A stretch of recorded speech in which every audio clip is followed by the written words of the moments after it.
ونصلي ونسلم على رسول الكريم أما بعد فأعوذ بالله من الشيطان الرجيم بسم الله الرحمن الرحيم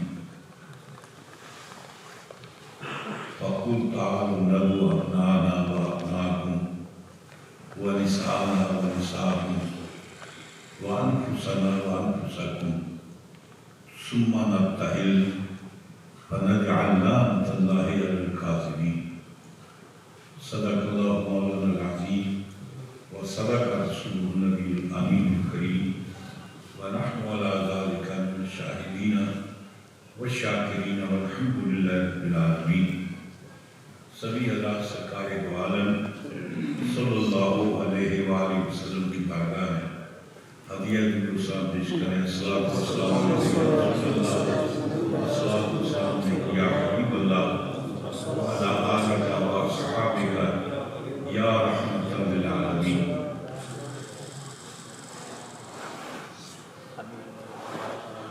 حمد و صلوات کے بعد آج کی یہ تقریب سعید بارونق مجلس جس کا اہتمام یہاں دارالعلوم قادریہ جنانیہ میں کیا گیا اور اس کے محرک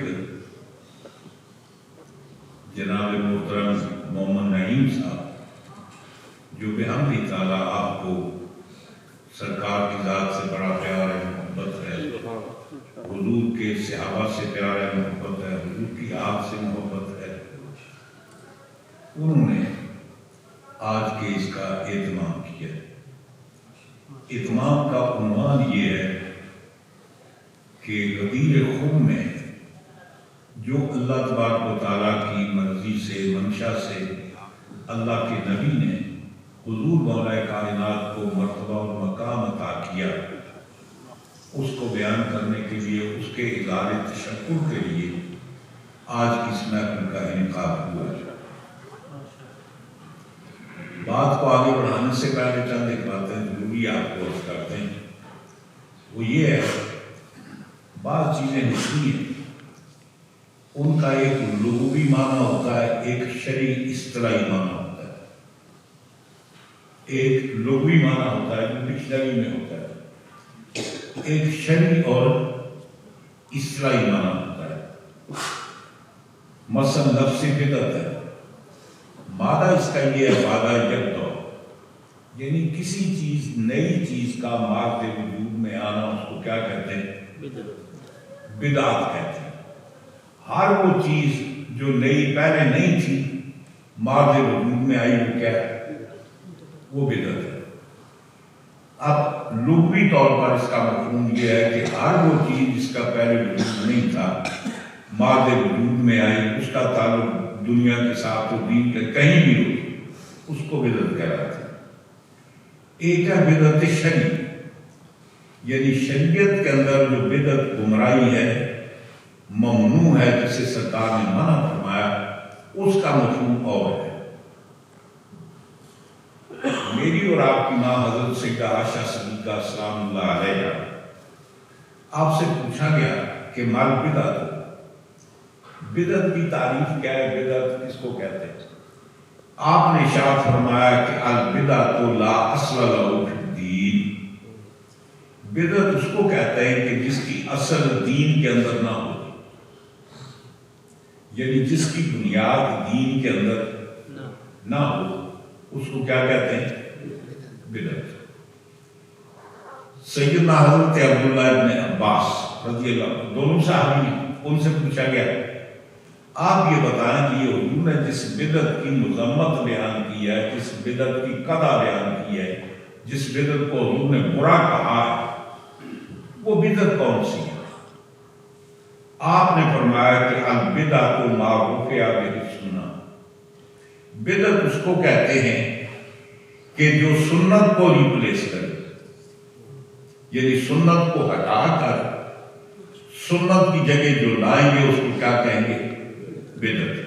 پہلے حضور کی سنت موجود تھی اس کو ہم نے ہٹا دیا دور کر دیا اس کی جگہ ایک نئی اپنی طرف سے چیز داخل کر دی اس کو کیا کہتے ہیں بدعت.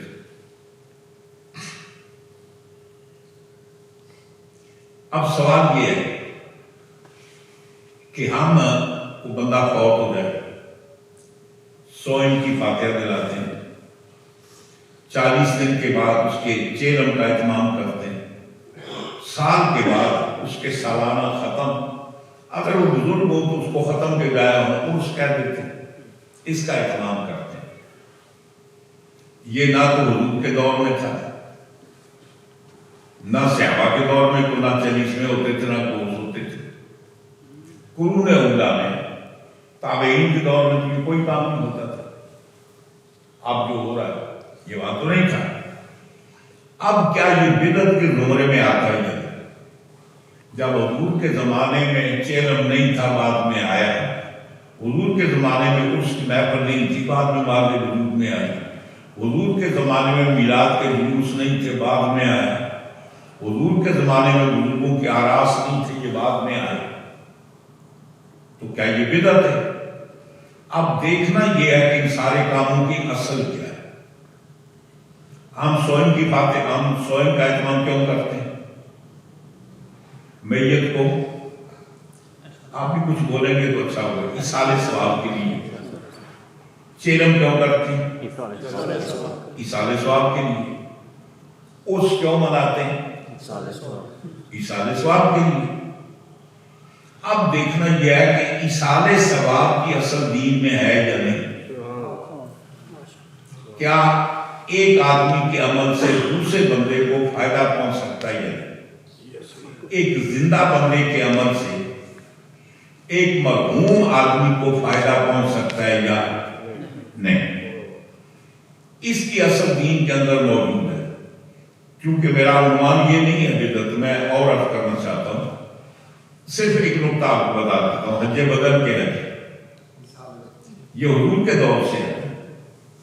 حضور نے فرمایا کہ جو بندہ جس پر حج فرض ہے اور حج کر نہیں سکتا، بیمار ہے، معذور ہے، کوئی ایسی بات ہے، وہ اپنی طرف سے دوسرے بندے کو حج بدل کرا سکتا ہے۔ اس کا مطلب ہے ایک زندہ بندے کے عمل سے دوسرے زندہ بندے کو بھی ثواب پہنچتا ہے۔ نمبر 2، وہ آدمی فوت ہو گیا، زندگی میں اس پر حج فرض حج نہیں کیا، وصیت کر کے گیا، پیسے بھی چھوڑ کر گیا کہ میں زندگی میں کوتاہی ہوئی، میں حج نہیں کر سکا، میرے بعد میرا حج کروا دینا، بیٹوں سے کہہ کر گیا۔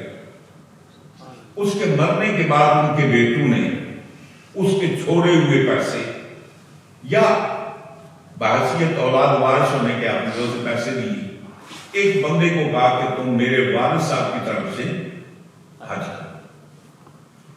اب خانہ کعبہ کی زیارت کون کر رہا ہے؟ وہ ایک تو قبر میں آتا، وہ کیا کرے گا؟ وہ تو قبر میں اسی جگہ ایک اور پرسن، اب جو بول گیا رشید صاحب، تو کسی کو بھی علیہ السلام، تو بہرحال اب خانہ کعبہ کا طواف کون کر رہا ہے؟ ایک اور آدمی۔ فریضہ کس کا ادا ہو رہا ہے؟ کسی اور کا۔ صفا مروہ میں سعی کوئی اور کر رہا ہے، ثواب وہ فریضہ کسی اور کا ادا ہو رہا ہے۔ اس گرمی میں عرفات کے میدان میں کوئی اور دھوپ کے مزے لے رہا ہے، پسینہ چچا ہو رہا ہے، تکلیف اٹھا رہا ہے، کام وہ کر رہا ہے اور ثواب۔ یہ جتنے مسلمانوں کے اندر کسی فرقے کا اختلاف ہے، شیعوں کے حج بدل موجود ہے، سلفیوں کا حج بدل موجود ہے، خارجیوں کا موجود ہے، جتنے مسلمانوں کے فرقے طبقے سب کے حج بدل کیا ہے؟ ایک آدمی کا عمل ثواب دوسرے بندے کو۔ تو یہ سوئے میں کیا ہوتا ہے؟ بھتیجے کے حق میں کیا ہوتا ہے؟ یہی ہوتا ہے۔ چلی میں 40 میں کیا ہوتا ہے؟ یہی ہوتا ہے۔ عرس میں کیا ہوتا ہے؟ یہی ہوتا ہے۔ اسی طریقے سے ہم جو ایام مناتے ہیں، مائی صاحبہ فرماتی کہ بدعت کی تعریف کیا ہے؟ لا اصل لہ فی الدین، دین کے اندر جس کی اصل موجود نہ ہو وہ بدعت ہے۔ یہ ساری چیزیں بحیات قضائیہ ان کا وجود حضور کے زمانے میں نہیں تھا، بعد میں مادے وجود میں آئی، لیکن ان کے اصل جو ہے وہ دین کے اندر موجود ہے۔ بہت ساری مثالیں دی جا سکتی ہیں۔ اسی طریقے سے ہر لفظ ہوتا ہے، اس کے دو معنی، ایک لغوی معنی ہوتا ہے، ایک شرعی معنی ہوتا ہے۔ لغوی معنی بدعت کا کیا ہے؟ ہر نئی چیز۔ شرعی لغوی کا بدعت کا معنی کیا ہے؟ جس کی اصل دین کے اندر نہ ہو، یا جو سنت کو ریپلیس کرے۔ ایک سنت تھی، سنت کو ہٹا کر ایک دوسری چیز کو اس کی جگہ رکھا ہے، نمبر ایک۔ دوسری بات یہ ہے کہ سنت حضور کے عمل کا نام ہے یا عمل نہ کرنے کا نام ہے؟ سنت شاید موجود کا نام ہے، معلوم کا نام تو نہیں ہے۔ تو اب ہم جو میلاد مناتے ہیں یہ سنت کے خلاف ہے؟ نہیں، حضور کا عمل تو جھوٹا ہی نہیں۔ تو سنت شاید موجود کو کہتے ہیں، معلوم کو نہیں کہتے۔ اس کو آپ سنت کے خلاف کیسے کہہ سکتے ہیں؟ مطلب ہے یہ عمل ہے، تاریخ میں روایات میں ہمیں نہیں ملتا کہ حضور نے اس طرح کیا ہو، لیکن اصل اس کی دین کے اندر موجود ہے۔ آگے چلتے ہیں۔ یہ جو لفظ عید استعمال ہوتا ہے، اس کے بھی دو معنی ہیں۔ ایک لغت میں عید ہے اور ایک شرعی عید ہے، اصطلاحی عید جس کو کہتے ہیں۔ وہ اصطلاحی عید کون سی ہے؟ صرف دو ہے۔ حضور اکرم صلی اللہ علیہ وسلم نے فرمایا اپنی امت کو کہ اللہ نے تمہیں دو عیدیں عطا فرمائی۔ یہ تین چار چیزیں نہیں، نہ کوئی عید میلاد ہے، نہ کوئی عید غدیرہ، نہ کوئی اور عید ہے، صرف دو عیدیں۔ ایک عید الفطر اور عید الاضحیٰ۔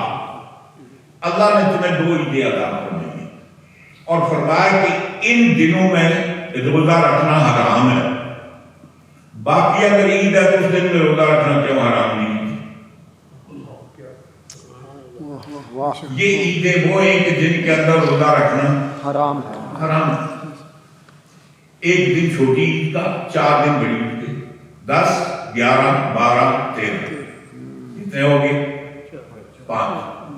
یہ سال میں 5 دن ایسے جن میں روزہ رکھنا حرام ہے۔ عید وہ ہوتی ہے کہ جس میں روزہ رکھنا حرام ہے۔ اور روزہ رکھنا حرام کیوں ہے؟ حضور نے فرمایا کہ جو ایام عید ہیں یہ بندوں کی اللہ کے ہاں دعوت ہے۔ سبحان اللہ، سبحان اللہ۔ یہ بھی اللہ کا کرم، گھر ہمارا، پیسے ہمارے، بازار سے سودا خرید کر ہم لائے، وہ پکایا ہمارے گھر کی بہو بیٹیوں نے، بندے بلا کر کھلایا تو میزبان کون ہے؟ وہ گھر ساڑا، پکایا سا، کمایا سا۔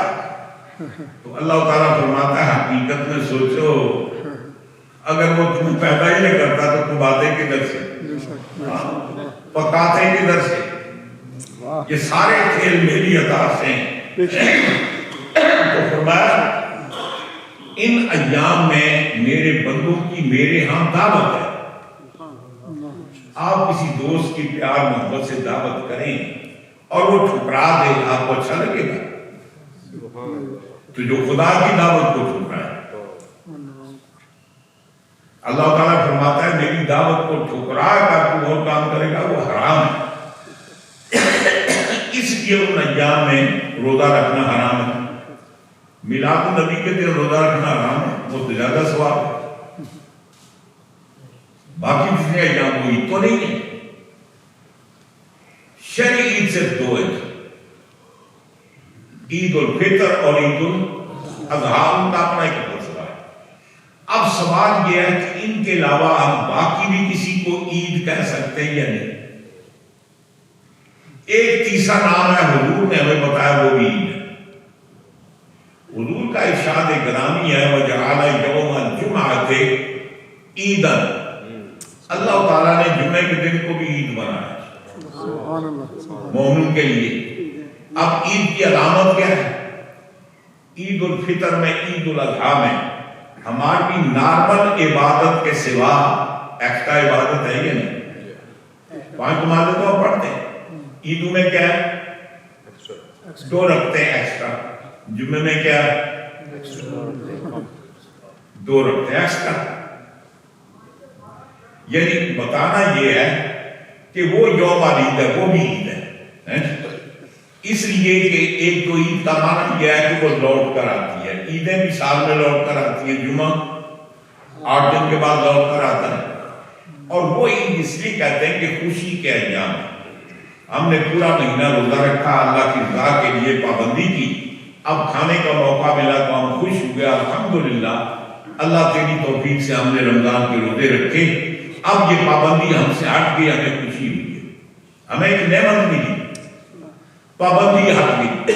بھائی کسی قیدی کو جیل سے نکالیں تو روئے گا، خوش ہوگا؟ بات دیکھیں نا، پابندی سے آزاد ہو کیا ہوتا ہے؟ خوش ہوتا ہے. ہاں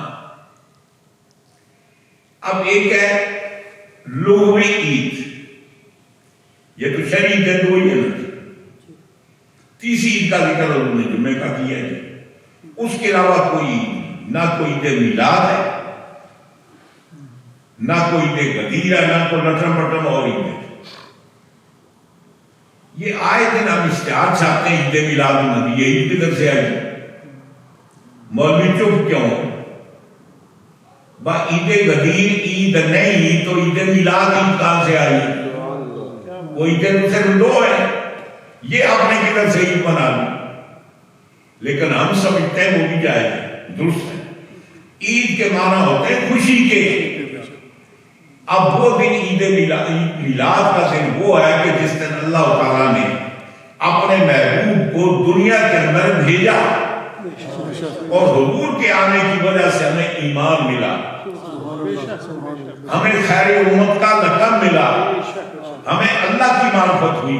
یہ سب کچھ حضور کے صدقے سے ملا. تو حضور کے آنے سے بڑی خوشی کیا ہو سکتی ہے؟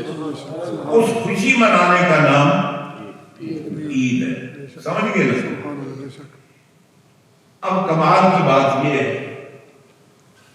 یہ ہمارے لوگوں کا وہ عجیب نظریہ ہے. یہ جتنے حضرات ہیں نا عیدوں کے مخالفت، ان سے جو بچوں کی سالگرہ مناتے ہیں یا نہیں مناتے؟ وہاں قرآن و حدیث کی یاد آتی، شادی کی سالگرہ مناتے ہیں، نہ جانے کیا کیا طوفانے. وہ یہ عام لوگوں کی بات نہیں کر رہا ہوں، ملا کی بات کر رہا ہوں. مولوی تو آج کل بڑے ٹھاٹ سے اپنے جنم دن مناتے ہیں. اس کی اصل کدھر ہے؟ کہنے کا مقصد یہ ہے کہ ہر خوشی کے موقع پر آپ کے والد گرامی ہیں، ان کو عہدہ ملتا ہے، بیٹا خوش ہوگا یا نہیں؟ آپ کے استاد ہیں، ان کو اعلیٰ مقام ملتا ہے، شاگرد خوش ہوگا یا نہیں؟ آپ کے بیٹے کو امتحان میں پاس ہوتا ہے، خوشی ہوگی یا نہیں؟ ہر خوشی کو عید کہتے ہیں. عید کے معنی ہوتے ہیں خوشی کے. یہی وجہ ہے کہ کلام پاک میں اللہ نے عیسیٰ علیہ السلام کا واقعہ بیان کیا. آپ اللہ تعالیٰ کی بارگاہ میں دعا کرتے ہیں، اے باری تعالیٰ ایسا ممکن ہے کہ ہمارے لیے آسمان سے دسترخوان بھیج، پکے پکائے کھانے؟ کیا وہ ساری زندگی کے لیے مانگا نہیں ایک بار؟ کیوں؟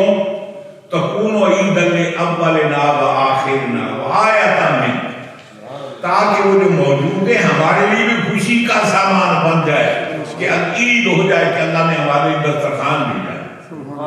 وہ آخرنا، جو بعد میں آئیں گے دسترخوان کو خوشی ملے گا، لیکن یہ فخر کریں گے کہ ہمارے آباء و اجداد پر وہ دسترخوان نازل ہوا تھا.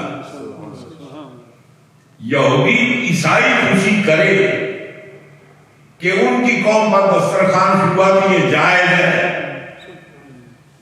علی کا بیٹا خوشی کرے کہ اس کے باپ کو مرتبہ ملا تو یہ نہ جائز ہے. یہ کہاں کی منطق ہے؟ سوال یہ ہے، عید شرعی 2 ہے، اس کے علاوہ ہر خوشی کو آپ عید کہہ سکتے ہیں. عید میلاد کو بھی عید کہہ سکتے ہیں، عید غدیر کو آپ اس کو بھی عید کہہ سکتے ہیں، اور جو آپ کو خوشی کا موقع ملتا ہے اس کو بھی آپ عید کے نام سے تعبیر کرتے ہیں. اور کمال کی بات یہ ہے، ہمارے سامنے کرم فرما تشریف فرما ہے جناب محترم محمد بشیر سیالوی صاحب مدہ ذل علی، وہ جب ان سے کبھی ملاقات ہوگی کہتے آج عید ہوگی، انہاں کو پوچھو کیڑی عید ہو، عید الفطر ہو یا عید الاضحیٰ ہوئی؟ مطلب یہ ہے کہ خوشی ہوئی آپ کے آنے سے، تو خوشی کو کیا کہتے ہیں؟ عید کہتے ہیں۔ بات سمجھ گئے؟ تو اصل بات یہ ہے۔ اور نمبر 2،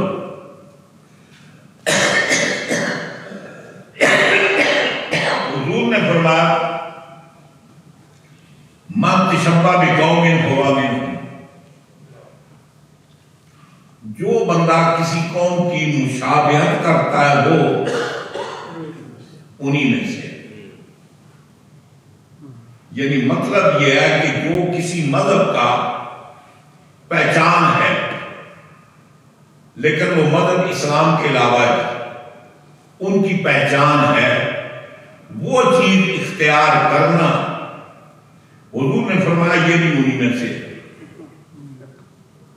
اب سوال یہ ہے کہ شے مذموم کے اندر تشابہ حرام ہے، محمود کے اندر نہیں۔ بے شمار گورے کام کرتے ہیں، ہندو سکھ کام کرتے ہیں، وہ قوم کے لیے اعلیٰ ہم کرتے یا نہیں کرتے؟ تو کیا ہر کام جو ہندو کرے وہ حرام ہے؟ ہر کام جو سکھ کرے وہ حرام ہے؟ ہر کام جو عیسائی کرے وہ حرام ہے؟ ہر کام جو یہودی کرے وہ حرام ہے؟ اس کے لیے معیار ہے۔ اگر وہ کام ان کے مذہب کے ساتھ خاص ہے تو وہ ہم نہیں کریں گے، اگر اس کے اندر کوئی برائی ہے تو ہم وہ۔ کمال کی بات یہ ہے کہ مولویاں بھی ٹائی بائی نہیں کی، تکینے کو نہیں، سوٹ پایا حضرت کی کر دیں۔ اصل تو مشابہت یہ ہے میاں جی، آپ کو پتا ہے ہمارا عقیدہ یہ ہے کہ عیسیٰ علیہ السلام کو نہ سولی ہوئی نہ قتل۔ اللہ تعالیٰ فرماتا ہے وَمَا قَتَلُوهُ وَمَا صَلَبُوهُ، نہ کسی نے ان کو قتل کیا نہ کسی نے سولی چڑھایا۔ تو اب یہ عقیدہ رکھنا کہ عیسیٰ علیہ السلام کو مصلوب کیا گیا، سولی چڑھایا گیا، یہ نظریہ رکھنا کیا ہے قرآن کی روشنی میں؟ حرام ہے۔ اب ابتداءً جو عیسائی تھے وہ یہ کرتے تھے کہ عیسیٰ علیہ السلام کے غم کی وجہ سے کہ ان کو سولی چڑھانی تھی، وہ گلے میں رسیاں باندھتے تھے، وہ نشانی رکھنے کے لیے کہ میں عیسیٰ علیہ السلام کے ماننے والا ہوں، اس لیے یہ۔ اب ظاہر ہے کہ اس میں وہ باندھتے، نتیجہ یہ ہوتا کہ گلے میں زخم ہو جاتے تھے، بعد میں اس کی جگہ کپڑا باندھنا شروع کر دیا، وہ باندھتے تھے۔ اب کپڑے کے بعد آخری جو اصلاح یافتہ صورت ہے وہ ٹائی کی ہے۔ اس کی شیپ کیا ہوتی ہے؟ وہ جو آپ گرہ باندھتے ہیں، سلیب کا نمونہ ہے یا نہیں؟ اس کے بارے میں یہ کیا خیال ہے؟ لیکن چونکہ اب یہ اتنی کامل ہو چکی ہے کہ عیسائیت کا مذہبی شعار نہیں رہا، اب اتنی عام ہو چکی ہے، اتنی کامل ہو چکی ہے کہ اب یہ شعار نہیں رہا۔ اب دیکھیں یہودی بھی مانتے ہیں، ہندو بھی، سکھ بھی، سارے، تو اب اس خاص قوم کا وہ شعار نہیں رہا۔ تو اصل قصہ یہ ہے کہ مشابہت اس میں ہوتی ہے جو اس قوم کا شعار ہو، لوگوں کو یہ بتا لگے کہ یہ فلاں عقیدے فلاں مذہب کا ہے۔ خوارج کا جو خصوصی شعار ہے اس کو اپنانا نہیں چاہیے، روافض کے جو خصوصی شعار اس کو اپنانا نہیں چاہیے، دیگر حضرات۔ اب سوال یہ ہے کہ اہل بیت کا ذکر کرنا، علی کا ذکر کرنا، کیا یہ روافض کا شعار ہے؟ وہ قرآن ان کی تعریف و توصیف سے لبریز ہے، حدیث کے اندر حضور کی حدیثیں موجود ہیں، یہ بات نہیں ہے۔ اگر خوارج کثرت کے ساتھ صحابہ کا ذکر کرتے ہیں تو کیا ہم صحابہ کا ذکر کرنا چھوڑ دیں؟ صحابہ کے وہی وارث کا، ہم بھی تو کچھ لگتے ہیں ان کے۔ اگر اہل بیت اطہار کا ذکر کثرت کے ساتھ شیعہ کرتے ہیں تو کیا ہمارے علی کچھ نہیں لگتے؟ ہمارا اہل بیت سے کوئی تعلق نہیں۔ اس کو چھوڑے. یہودی موسیٰ علیہ السلام کا ذکر کرتے ہیں. موسیٰ علیہ السلام ہمارے کچھ لگتی ہیں تو کیا ہم قرآن میں سے وہ آیتیں نکال دیں گے جو موسیٰ علیہ السلام کی معجزات بیان کی بھئی تو یہودیوں کے سربراہ تھے. بعض وہ ہوتے ہیں جو مشترکہ دولت ہوتے ہیں. موسیٰ علیہ السلام یہودیوں کی وراثت نہیں, وہ ہر بندہ مومن کی وراثت ہے. عیسیٰ علیہ السلام کو عیسائیوں کی وراثت نہیں ہے, وہ وارث نہیں ہے. ہر بندہ مومن عیسیٰ علیہ السلام کا وارث ہے. اسی طریقے سے ہر مومن منافق کی بات نہیں کر رہا, ہر مومن اہل بیت کا وارث ہے اور کوئی منافق اہل بیت کا وارث نہیں.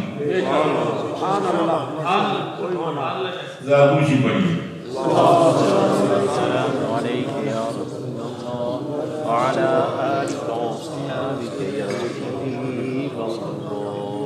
حضور ارشاد فرماتے ہیں, حضور مولا کائنات فرماتے ہیں کہ مجھ سے حضور نے عہد کیا, مجھے یہ حضور نے ضمانت دی. فرمایا کہ علی لا یحبک الا مومن ولا یبغضک الا منافق. تجھ سے محبت نہیں کرے گا مگر مومن, تجھ سے بغض نہیں کرے گا مگر منافق. ایک حدیث میں فرمایا کہ علی وہ ہے کہ جس سے مومن محبت کرتا ہے, منافق بغض رکھتا ہے. اور حضرت ابو سعید خدری فرماتے ہیں نحن نعرف المنافقین ببغض علی, ہم علی کے بغض سے منافقین کو پہچان لیتے ہیں. حضور نے فرمایا کہ علی کی محبت عین ایمان ہے, علی کا بغض نفاق ہے. یہ کفر سے نیچے کا درجہ ہے, کفر سے نیچے کا درجہ ہے. قرآن میں اللہ تعالیٰ ان المنافقین فی الدرک الاسفل من النار, جہنم میں سب جو نیچے کا طبقہ برا ہوگا وہ منافق ہوں گے, کافروں سے زیادہ ابتر ہے. ایک اور بات, غزوہ خیبر کے موقع پر مہینہ بھر گزر گیا, کئی چھوٹے چھوٹے قلعے فتح ہوئے. بڑا جو قلعہ تھا قبوس وہ فتح نہیں ہو رہا تھا, محاصرہ تھا.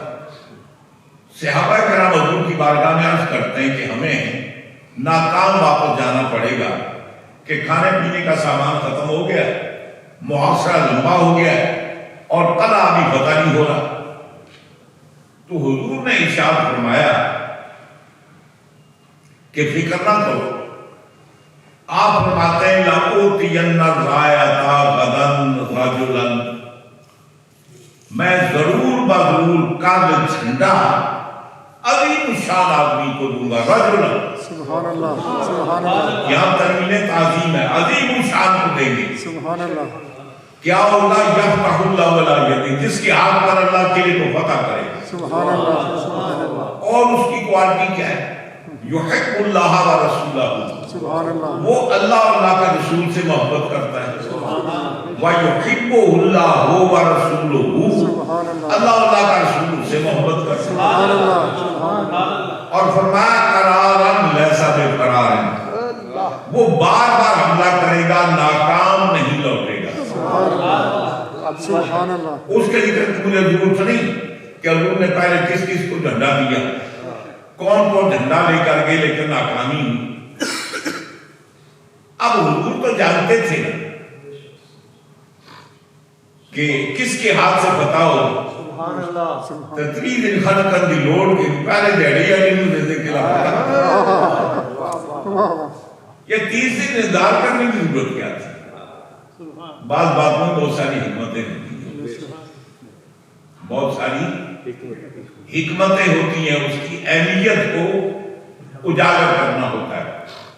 اتفاق ایسے ہے کہ حضرت علی تو موجود ہے لیکن ان کی آنکھیں آئی اشوب چشم کا شکار ہیں. اب باقی مجاہدین جہاد کر رہے ہیں, حضرت علی کیا کر رہے ہیں؟ چکی پیس رہے ہیں. مجاہدین کے لیے چکی پیستے, آٹا گھومتے, لانگری کا کام کرتے. مطلب جہاد میں تو نہیں جا سکتے کیونکہ اشوب چشم ہے, حسین علی کہاں؟ صحابہ کرتے ہیں یا رسول اللہ وہ تو سخت بیمار ہیں، ان کو شعب چشم ہے. بعض روایت میں ہے کہ آپ وہاں موجود تھے، دیر سے پہنچے، لیکن وہ بات نہیں، شروع سے ساتھ تھے. آپ نے فرمایا بلا اس کو. حضور مولا کائنات کو بلایا گیا، حضور نے لعاب دہن ان کی آنکھوں پر لگایا. آپ فرماتے ہیں گویا میں سمجھا کبھی میری آنکھیں دکھی. سبحان اللہ. اب اس کے بعد سبحان اللہ. علم لے کر جاتے ہیں، اللہ تعالیٰ نے فتح یاد عطا فرمائی. مجھے جو بات عرض کرنی ہے وہ یہ ہے، میرے دل میں کیا ہے آپ جانتے ہیں. آپ کو پتہ نہیں کس سے محبت کرتا ہوں، کس سے نفرت کرتا ہوں. آپ کو کیا پتہ، یہ میرے دل کی بات ہے. آپ کس کو پسند کرتے کس کو نہیں پسند مجھے کیا پتہ ہے، وہ تو میرے فرشتوں کو بھی خبر نہیں. بات تو یہ ہے. اب حضور فرماتے ہیں علی کے دل کی بات، یحب اللہ و رسولہ، یہ اللہ سے بھی محبت کرتا ہے، اللہ کے رسول سے بھی محبت کرتا ہے. فرماتا ہے میں صرف یہ نہیں جانتا، میں علی کو بھی جانتا ہوں، علی کے خدا کو بھی جانتا ہوں. علی اس علی سے پیار کرتا ہے اور وہ علی اس علی سے پیار کرتا ہے. وہ علی حقیقتاً بالادست ہے، پوری کائنات پر کنٹرول کا ہوور قائل ہو یہ علی اس علی کی عطا سے زمین پر بالادست ہے. تو حضور فرماتے ہیں کہ وہ اللہ اور اللہ کے رسول سے محبت کرتا ہے. فرمایا کہ اللہ اور اللہ کا رسول. حضور اپنی تو جانتے ہیں، مجھے پتا ہے میں کس سے پیار کرتا ہوں، کسے نہیں کرتا. اپنی بات کو حضور جانتے ہیں، میں علی سے پیار کرتا ہوں، لیکن اللہ پیار کرتا ہے یہ ان کو کیسے پتہ ہے؟ اس کا مطلب ہے کہ حضور یہ بھی جانتے ہیں کون بندہ اللہ سے پیار کرتا ہے اور اللہ کس بندے سے پیار کرتا ہے. باقی تو ہمارے پاس انفارمیشن نہیں ہے، لیکن علی کی انفارمیشن پر حضور نے فرمایا علی اللہ سے پیار کرتا ہے، اللہ علی سے پیار کرتا ہے. محبت کا تعلق بھی کس سے ہوتا ہے؟ دل سے. بوجھ کا تعلق دل سے. کون کس سے بوجھ کرتا ہے آپ کو کس سے پتا چلے گا؟ کون کس سے محبت کرتا ہے آپ کو کیسے پتا چلے گا؟ محبت کے آثار ہوتے ہیں، وہ نمایاں ہوتی ہے، پتا چلتا ہے کہ یہ فلاں سے پیار کرتا ہے. بوجھ کے بھی آثار ہوتے ہیں. یا ایک اور بات آپ کو بتا دوں، حضور نے فرمایا کہ علی لا یحبک الا مومن ولا یبغضک الا منافق. اور ایک حدیث میں حضور نے فرمایا کہ علی تیری وجہ سے دو طبقے جہنم میں جائیں گے، محب مفرط، ایک جو تیری محبت میں افراط کرنے والا اور دوسرا جسے بغض کرنے والا، دونوں کہاں جائیں گے؟ جہنم میں جائیں گے. اب یہ عقیدے کا مسئلہ ہے. مومن اور کافر ہونا یہ اعمال میں سے نہیں ہے، یہ ایمان کا مسئلہ ہے. کس کے بارے میں آپ فیصلہ کریں گے یہ مومن ہے، کس کے بارے میں فیصلہ کریں گے یہ کافر ہے، منافق ہے. اس کا تعلق ایمان کے ساتھ ہے. عین علی کی محبت عین ایمان ہے، علی سے بغض عین کفر ہے. اب سوال یہ پیدا ہوتا ہے،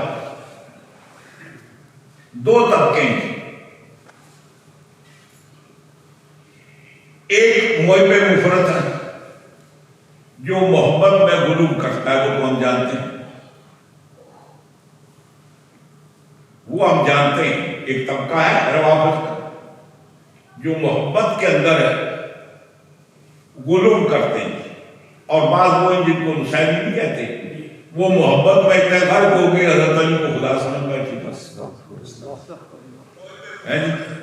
حضرت علی کو خدا سمجھ بیٹھے. کچھ وہ ہے جو یہ کہتے ہیں کہ سرکار کے سوا حضرت علی سارے نبیوں سے افضل ہیں. تو یہ بھی غلو ہے. عقیدے کی بات ہے، کوئی غیر نبی کسی نبی سے افضل نہیں ہو سکتا. نبی نبی ہوتا ہے, غیر نبی غیر نبی. نبی وہ ہوتے ہیں جو خدا کی سلیکشن ہوتی ہے. اللہ یصطفی من الملائکۃ رسلا, اللہ یعلم حیث یجعل رسالتہ, اللہ جانتا ہے کہ کون سے, اور کہتے ہیں نا محبت کے لیے کچھ خاص دن مخصوص ہوتے ہیں. یہ وہ نغمہ ہے جو ہر ساز پر گایا نہیں جاتا. اللہ تعالیٰ نے یوم ازل میں پہلے طے کر لیا کہ کس کو نبی بنانا ہے. نبی نبی ہوتا ہے, رسول رسول ہوتا ہے. کوئی غیر نبی کتنے بڑے منصبے کا ہو, نہ رسول نبی کے برابر ہو سکتا ہے, نہ نبی سے افضل ہو سکتا ہے. تو یہ غرور ہے. اب بغض کرنے والے کون ہیں؟ جو علی سے بغض کرتے ہیں وہ کون ہے؟ اس کی نشانی محبت میں افراد کرنے والوں کا پتہ چل گیا نا, وہ کون ہے. بغض کرنے والا دوسرا طبقہ کون ہے؟ وہ خارجی تو ہو نہیں سکتے, اس لیے کہ خارجی بغض نہیں کرتے. وہ اعلیٰ اعلانیہ صرف علی کو نہیں بلکہ وہ بہت سارے صحابہ کو کافر کہتے ہیں. وہ بغض کی بات نہیں, وہاں لسان کی بات ہے, بول کر وہ کہتے ہیں علی کافر, معاویہ کافر, عمرو بن عاص کافر, ابو موسیٰ اشعری کافر, مغیرہ بن شعبہ کافر, اور وغیرہ وغیرہ. حمزہ کے دومات الجندل میں جتنے جمع و مصالح کی وہ سارے بے ایمان. وہ تو کھلے کھلے کافر کہتے ہیں. وہ بغض کی بات نہیں ہے. یہ بغض کرنے والا طبقہ کوئی اور ہے, اس کو تلاش کرنا, ڈھونڈو وہ کون ہے. شیعوں میں تو ہو نہیں سکتا, معتزلہ میں وہ نہیں ہے, مرجئہ میں وہ نہیں ہے, خوارج میں وہ نہیں ہے. وہ بغض نہیں کرتے, وہ کافر کہتے ہیں. وہ طبقہ کے لئے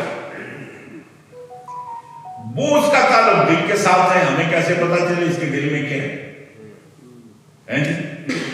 یعنی بغض کا تعلق کس سے ہے؟ دل سے. اب ہمیں کیا پتا اس کے دل میں کیسے, ہم کیسے پتا چلے کہ بغض ہے؟ اب ہمیں پتا کیسے چلے گا؟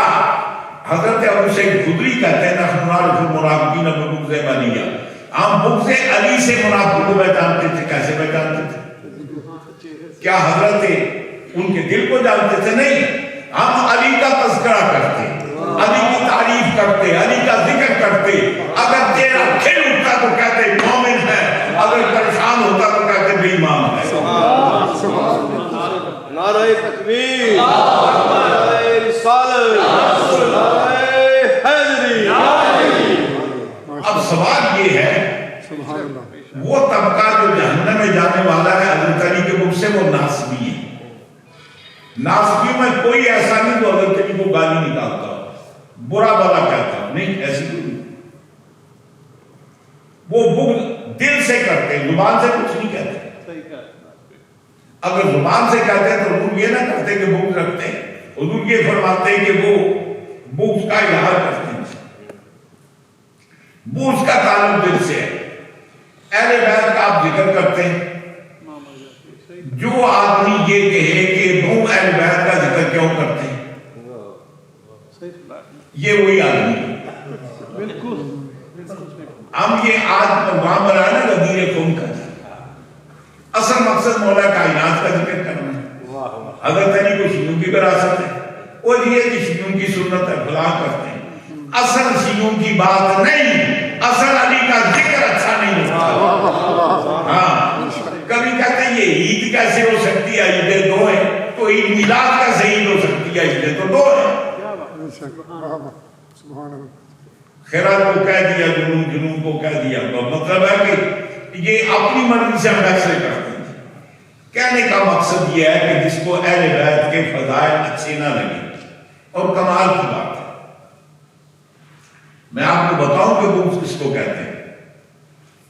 آپ یہ انٹرنیٹ وغیرہ واٹس ایپ یہ پڑھتے ہیں, دیکھتے ہیں.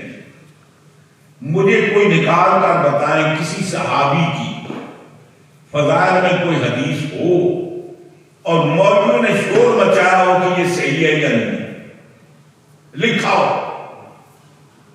آپ گھڑ کر حدیث کسی بھی صحابی کی انٹرنیٹ کے اوپر چڑھا دیں, کوئی اعتراض نہیں کرے گا. اہل بیت فلاں نے اس کو یہ کہا. اور کمال کی بات ہے جو عنوان آج کا ہے جس میں حضور نے فرمایا من کنت مولا فعلی مولا، یہ حدیثیں متواتر ہیں. سبحان اللہ. ہم تک جو روایت پہنچی وہ 16 صحابیوں سے روایت ہے. 30 صحابیوں نے گواہی دی کہ ہم نے اپنے کانوں سے سرکار سے سنا. سبحان اللہ. سبحان اللہ. اس میں یہ کہتا نہیں یہ بخاری مسلم میں نہیں. تو بخاری مسلم میں تو بہت سارا کچھ نہیں ہے. پھر آپ سے یہ پوچھیں کہ یہ جو ناپ کے نیچے آج بند ہے بخاری میں تو یہ نہیں. ہاں بخاری میں تو بہت ساری باتیں نہیں تو وہ آپ کیسے کرتے ہیں؟ بخاری میں تو یہ ہے کہ امام کے پیچھے سورہ فاتحہ پڑھیں، آپ تو پڑھتے ہی نہیں. بخاری میں تو یہ ہے کہ رفعتین کریں، ہم نہیں کرتے. بخاری میں یہ ہے کہ آمین اونچی آواز سے کہیں، ہم تو نہیں کہتے. پھر بخاری شریف کدھر گئے؟ پھر ہم کبھی سہارا لیتے ہیں مصنف عبداللہ کا، کبھی سہارا لیتے ہیں مصنف ابن ابی شیبہ کا، کبھی سہارا لیتے ہیں سنن سعید منصور کا، کبھی ہم سہارا لیتے ہیں سنن حمیدی کا. اس وقت بخاری ہمیں نہیں نظر آتی. تو اصل بات آپ کو پتہ ہے یہ کیوں اعتراض ہے؟ علی کی محبت اچھی نہیں لگتی. اب سرکار یہ بھی بات سوچنے کی ہے. سیدنا حضرت ابوبکر صدیق رضی اللہ تعالیٰ عنہ تمام صحابہ کرام کے سردار، روز اول سے آخر دن تک سرکار کی معیت میں رہے، مال و متاع سب کچھ قربان کیا. کبھی آپ نے ابو بکر سے کہا کیا ابو بکر انت منی وانا منک؟ کبھی کہا یا ابا بکر بھوگوں کا ایمان و بھوگوں کا نبھا؟ وہ کسی صحابی کے بارے میں کہا. مثال کے طور پر ایک آدمی صاف راستے میں جاتا ہے، کلیئر ہے، آپ اسے کچھ نہیں کہتے ہیں. اگر وہ آدمی کیسی بستی میں جاتا ہے، راستے میں جنگل ہے، خطرناک راستہ ہے، تو آپ کیا کریں گے؟ بھائی احتیاط کرنا، بڑی احتیاط سے چلانا، بڑے مطلب چور ہیں، ڈاکو ہیں، وہاں خطرات ہیں، خطرے سے آگاہ کیا جاتا ہے. باقی صحابہ کے بارے میں ان کو خطرہ ہی نہیں تھا. حضرت علی کے بارے میں خطرہ تھا کہ ان سے کچھ کرنے والے ہوں گے. کسی اور کے بارے میں نہیں کہا تھا نہیں مانا من کا تو مجھ سے تجھ سے. یہ اہمیت جتلانے کے لیے، اور یہی بات ہے وہ حدیث ثقلین میں عرض کرتا ہوں. حضور فرماتے ہیں انی ترکت فیکم ثقلین، تمہارے اندر دو چیزیں چھوڑ چکا ہوں بڑی وزنی ہے، بڑی عظمت کرنی ہے. کتاب اللہ، ایک اللہ کتاب ہے، حبل ممدود، ایک لمبی رسی ہے، ایک اللہ کی طرف سے قدرت میں، ایک تمہارے ہاتھ میں. اس کو مضبوطی سے تھامنا. اور پھر آگے فرماتے ہیں اور اطراتی آل بیتی اطراتی، میں اپنی اہل بیت اطرت کو چھوڑ کر جا رہا ہوں. فرمایا اذکرکم اللہ فی آل بیتی، اذکرکم اللہ فی آل بیتی، اذکرکم اللہ فی آل بیتی. 3 دفعہ انہوں نے کہا کہ میں تمہیں خدا یاد دلاتا ہوں، میری اہل بیت کے ساتھ برا نہ کرنا، میں تمہیں درد. حضور کو منظر پتا تھا، حضور دیکھ رہے تھے کہ کربلا میں کیا ہوگا، اس کے بعد کیا ہوگا. آپ دیکھیں عالم اسلام میں حکومتیں کس کی بھی 90 سال بنونیہ تھی، 700 سال بنو عباس تھا، اور دونوں نے زور لا کر اہل بیت کے خلاف حدیثیں بھی گڑی. اہل بیت کی کا حکومت نہیں تھی کوئی، اقتدار ان کے پاس رہا، مخالفت دونوں کی اہل بیت سے تھی. پھر ڈھیر ساری حدیثیں اپنے ہم نواؤں کے بارے میں گھڑی اور اہل بیت کے خلاف پراپگنڈے کیے اور ان کی حدیثوں کو چھپایا گیا. تو عرض کرنے کا مقصد حضور یہ منظر دیکھ رہے تھے، اس لیے حضور نے فرمایا اذکرکم اللہ فی اہل بیتی، میں تمہیں اہل بیت کے بارے میں اللہ یاد دلاتا ہوں، اللہ کی یاد دلاتا ہوں. اللہ کا خوف کرنا ان کے سر کاٹ کر نیزوں پر نہ مارنا، ان کی مخدرات کو بے پردہ گلی کوچ میں مت گھمانا، اور بالخصوص علی کا ذکر کر کے فرمایا علی تیری محبت کا نام ایمان ہے، تیرے بت کا نام نفاق ہے. فرماتے ہیں علی انت منی مانا من کا، یہی نہیں بلکہ کلام پاک کی گواہی ہے. عنوان کے لیے میں نے آیت پڑھی نا، وہ نجران کے عیسائی آئے حضور سے مناظرہ کرنے کے لیے، مناظرہ ہوا، وہ انہوں نے بات مانی نہیں. وہ دو آدمی تھے نا، وہ کسی ڈیرے میں بیٹھے ہوئے، تو دونوں میں شرط لگی. ایک نے کہا کہ کوا سفید ہوتا ہے، دوسرے نے کہا سیاہ ہوتا ہے. انہوں نے کہا ٹھیک ہے، اگر کالا ثابت ہو گیا تو تو نے مجھے 100 روپیہ دینا، تو یہ چیٹا ثابت ہو گیا تو میں تمہیں 100 روپیہ دوں گا. ٹھیک ہے. وہ چٹا کام کرنا لگا رہا ہے، کہنے لگا بیبی آج میں نمبردارہ نے لڑکے ڈال شرط لائی ہے، وہ آخر کام کھالا ہوگا تو میں آگے چٹا ہوں تو ساکہ تو 100 روپیہ نہیں شرط ہے، پتر میں 100 روپیہ تیار ہے. وہ ساکہ میں منصد تم دیکھ سکتے میں مانوں گا کہ کوا کالا ہوتا ہے تو پیسے جا دوں گا. اب وہ جس کو کالا کہے گا میں اس کو گونی یہ کالا نہیں تو سفید تجھے کلر میں مغالتا ہوا. تو اصل قصہ یہ حضور کی بارگاہ میں آیا تھا کہ انہوں نے ماننا ہی نہیں. جب نہ مانا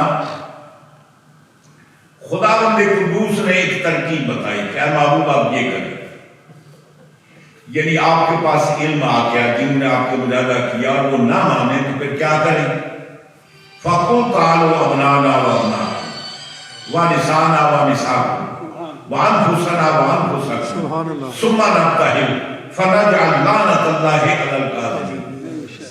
فرمایا کہ اب یہ مناد بھوت دیکھیں نا، بعض لاتوں کے بھوت باتوں سے نہیں مانتے، بعض باتیں کمروں میں طے نہیں ہوتی، میدان میں طے ہوتی.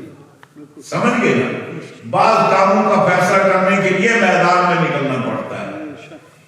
اب جب وہ کمرے میں فیصلہ نہ ہوا، رب تعالیٰ نے فرمایا کہ ہم آپ کو ایک طریقہ بتاتے ہیں، ان سے کہیں کہ آ جاؤ، ہم بھی اپنے بیٹے لاتے ہیں تم بھی لے آؤ، ہم اپنی عورتیں لاتے ہیں تم بھی لے آؤ، ہم بتاتے خود نکل کر آتے ہیں تم بھی آ جاؤ. تو پھر کیا کریں گے؟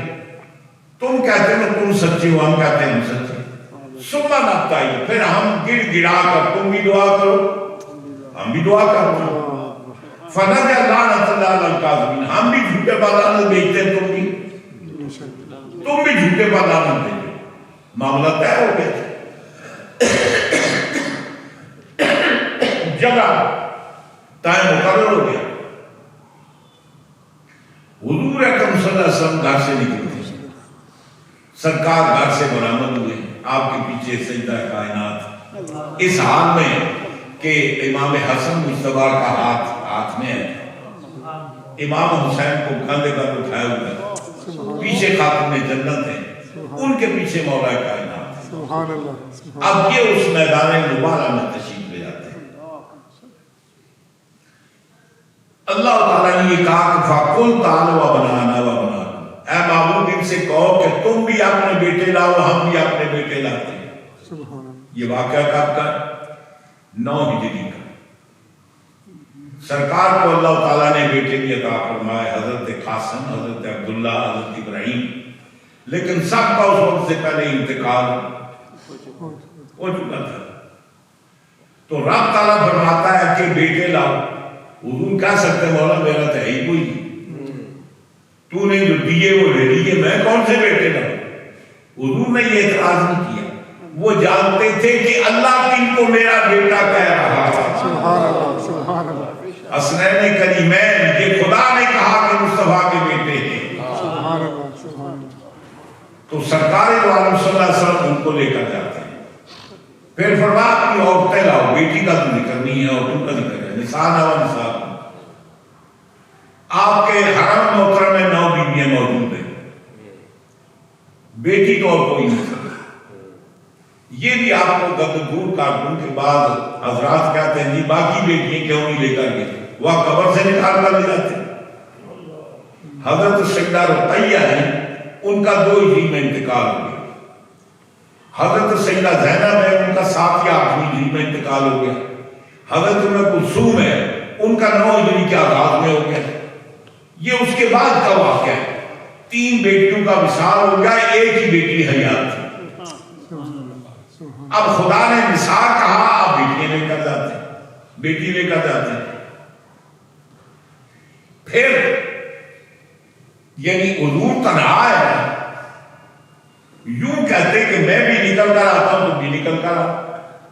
یہ انفسنا جمع کا صیغہ کیوں استعمال کیا؟ ہم بھی اپنی جانوں سے لے جاتے، تم بھی آؤ۔ اب سرکار نکل کر کے حسنین کریمین کس کھاتے میں؟ ابنا میں۔ خاتون جنت کس کھاتے میں؟ نساء میں۔ علی کس کھاتے میں؟ نفس رسول۔ اس لیے حضور نے فرمایا تھا علی لخموں کا لخمی، شاروں کا شاری، دموں کا دمی۔ اور اس لیے رئیس المجددین حضرت قبلہ پیر سید مہدی شاہ صاحب رحمۃ اللہ علیہ یہ بات فرماتے ہیں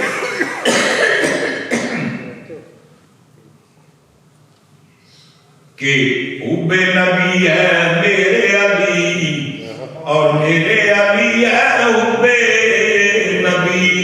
حب نبی میرے علی ہے حب نبی اور حب نبی ہے میرے علی۔ لخموں کا لخمی، جسموں کا جسمی، فرق نہیں مابین پیا، کچھ فرق نہیں مابین پیا۔ میرے آقا ارشاد فرماتے ہیں یا علی اما ترضا ان تکون منی بمنزلۃ ہارون من موسیٰ انہ لا نبی بعدی۔ فرق یہ ہے کہ میرے بعد نبی نہیں ہے۔ کہ تو ابھی باقی میری کوئی گل پسند نہیں آئی، یہ بھی اچھا لگا کہ آپ نے کول رکھو، ایسی کوئی بات نہیں، میں اپنے باپ کا ذکر کر رہے ہیں۔ بہرحال تو فرماتے ہیں کہ حضور کا گوشت بانٹ رہا ہے علی، تیرا گوشت میرا گوشت، تیری سکن میری سکن، سبحان اللہ سبحان اللہ، تیرا نفس میرا نفس۔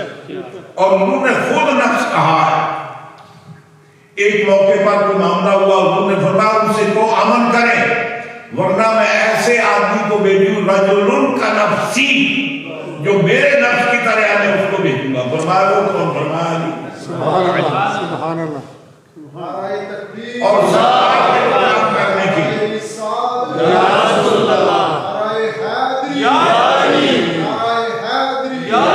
یہاں عام طور پر لوگ ایک موضوع روایت ہے اس کو بیان کرتے ہیں۔ حضور نے فرمایا کلو تقین و نقیت ووال، ہر تقی ہر نقی، ہر متقی پرہیزگار، ہر صاف ستھرا آدمی کیا میری آل۔ پوری امت میں حضرت ابوبکر صدیق سے بڑھ کر کوئی تقی ہے، کوئی نقی ہے؟ نہیں۔ جب حضرت ابوبکر صدیق رضی اللہ تعالیٰ عنہ حج کے لیے تشریف لے جاتے ہیں، جی امیر حج بن کر 9 ہجری میں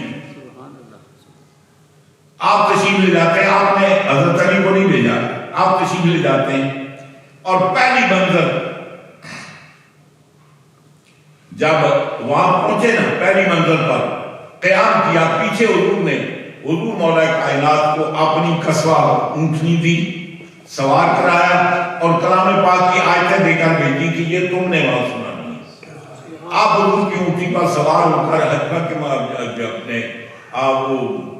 مقام پر، جعفہ کے مقام پر پہنچ گئے۔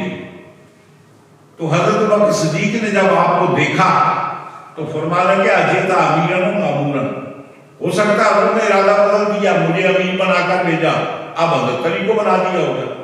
آپ نے فرمایا امیر آپ ہی ہیں، البتہ حضور نے میری ڈیوٹی لگائی ہے کہ یہ جو سورہ توبہ کی آیت ہے نا چند، یہ مجھے پڑھ کر سنانی ہے۔ حضور نے فرمایا کہ علی یہ مینا میں بھی پڑھ کر سنانی ہے سب کو، اور عرفات میں بھی سب کو سنانی ہے۔ پہلے ابوبکر صدیق خطبہ دے گا، اس کے خطبے کے بعد پھر تم نے یہ ہے۔ سیدنا حضرت ابوبکر صدیق رضی اللہ فرماتے ہیں یہ کام تو میں بھی کر سکتا تھا، میں آپ کی خطبہ بھیجنے کی ضرورت ہے۔ فرمائیے تو حضور کا حکم ہے کہ آپ کا قیاس ہے کر سکتے ہیں، میں تو نص پر عمل کر رہا ہوں جو حضور نے حکم دیا۔ سبحان اللہ، جب قیاس میں نص میں اختلاف ہو تو نص کو ترجیح ہوتی ہے۔ سبحان اللہ، آپ نے فرمایا میں پتہ کرتا ہوں، آپ وہی سے واپس آئے، حضور کی بارگاہ میں حاضر ہوئے، عرض کرتے ہیں یا رسول اللہ آپ نے علی کو وہ بھیجا ہے، وہ آیات دیکھا وہ کام تو میں بھی کر سکتا ہوں۔ حضور فرماتے ہیں نہیں آپ نہیں کر سکتے، جو میرا کام کرنے کا ہے لا یؤدی عنی الا انا اور رجل من آلی، میرے کرنے کا کام یا میں کر سکتا ہوں یا میری آل کر سکتی ہے۔ اے ابو بکر صدیق تو میرا ساتھی ضرور ہے، میری آل نہیں ہے، میرے گھر کے کاموں کا وارث نہیں ہے۔ سبحان اللہ، سبحان اللہ، جب حضور مکے سے چلے حضرت ابو بکر صدیق کو ساتھ لیا، پورے آدمی تھے۔ اچھا ادھر حضور مولا کائنات کو اس سے پلٹا جو جوان آدمی تھے۔ وجہ اس کی یہ ہے کہ وہ امانتیں حضور کے پاس تھی، حضور کو ادا کرنی تھی، امانتیں حضور کے گھر کا بندہ ادا کر سکتا ہے، باہر کا نہیں کر سکتا۔ سبحان اللہ، سبحان اللہ، اس لیے حضور نے حضرت علی سے کہا، مثلا دیکھیں نا آپ کا کسی کا لین دین ہو تو لین دین آپ کے دوست کرتے ہیں آپ کے بعد یا آپ کے بیٹے کرتے ہیں؟ حضور نے فرمایا جو میرے کرنے کا کام ہے وہ میں کر سکتا ہوں یا میری آل کر سکتی ہے۔ سبحان اللہ، ابو بکر صدیق تو میری آل نہیں، وہ ابو بکر صدیق آل نہیں تو للو بندو کا سے آل ہونے دینا۔ آپ سے بڑھ کر کوئی نکی ہے ہو سکتا ہے، آپ سے بڑھ کر کوئی تقی ہو سکتا ہے۔ اب یہ کر رہا تھا کہ اللہ تعالیٰ فرماتا ہے وَأَنفُسَنَا وَأَنفُسَكُمْ، اللہ تعالیٰ نے اور ایک اور بات کی ہے، حضور نے یہ فرمایا تھا کہ میں اس کو بھیجوں گا کا نفسی جو میرے نفس کی طرح ہے، اور یہاں یہ کلام پاک میں اللہ تعالیٰ ارشاد فرماتا ہے انفسنا وانفسکم، حضرت علی کی زمرے میں انفسنا کے اندر بعض جدید دور کے مولوی کہتے ہیں اپنا کے اندر ہے،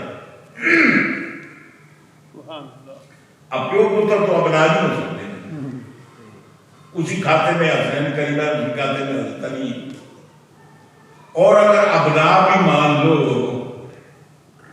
تو سرکار کے بیٹے ہونے کی اہمیت کسی اور کو حاصل ہو سکتی ہے۔ اب انہی کو حضور نے کیوں بلایا؟ سوال یہ ہے کہ آپ کسی اور کو لے کر نہیں گئے، ازواج مطہرات موجود ہیں ان کو لے کر نہیں گئے، خواتین میں صرف آپ نے جنت کو لے کر گئے، مردوں میں حضرت علی حضور کے داماد تھے نا، حضرت عثمان غنی بھی داماد ہیں، وہ بھی مدینہ میں موجود تھے، ان کو لے کر کے ہوں گے، اگرچہ حضرت ام کلثوم کا انتقال ہو گیا، داماد تو تھے، ابو العاص ہیں وہ بھی موجود ہیں، سیدہ زینب کی شوہر، ان کو لے کر کے ہوں گے، صرف ایک علی کو لے کر کے کسی اور کو نہیں۔ وجہ اس کی یہ ہے کہ آگے جو معاملہ آ رہا ہے وہ یہ ہے کہ سما نبتائی پھر گڑگڑا کر دعا کریں فنجعل لعنت اللہ علی الکاذبین، ہم جھوٹے پر لعنت بھیجیں۔ لعنت وہ بھیج سکتا ہے جس نے کبھی جھوٹ بولا ہو، نہ زندگی میں جھوٹ کا کبھی امکان ہو۔ یہ وہ افراد تھے جنہوں نے کبھی نہ جھوٹ بولا نہ زندگی کے آخری مرے تک اس کا امکان ہے، جھوٹوں پر لعنت بھیجنی تھی۔ اور ان کو کیوں دیا اور کسی کو کیوں نہیں دیا؟ اس کی وجہ ہے کہ پہلے 5 ہجری میں آیت نازل ہو گئی تھی، انما یرید اللہ لیذھب عنکم الرجس اہل البیت ویطہرکم تطہیرا۔ سبحان اللہ، سبحان اللہ۔ مائی صاحبہ حضرت سیدہ عائشہ صدیقہ سلام اللہ علیہ اس کی راویہ، میری اور آپ کی ماں سیدہ ام سلمہ بھی اس کی روایت کرتی ہیں۔ حضرت ام سلمہ فرماتی یہ آیت میرے گھر میں نازل ہوئی،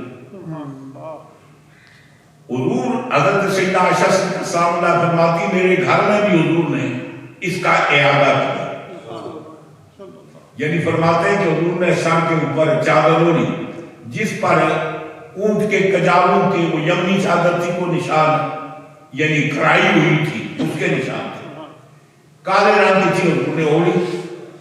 حضرت امام حسن آئے، ان کو چادر کے اندر بٹھایا، امام حسین آئے ان کو بٹھایا، حضرت خاتون جنت ان کو کہا کہ اپنے خامن کو بلاؤ، حضرت علی کو بلایا ان کو بٹھایا، حضرت خاتون جنت کو بٹھایا، بٹھانے کے بعد اوپر چادر ڈالی اور فرمایا کہ ہاؤ لائے آلو بیت۔ سبحان اللہ سبحان اللہ۔ یہ کون بیان کر رہا ہے؟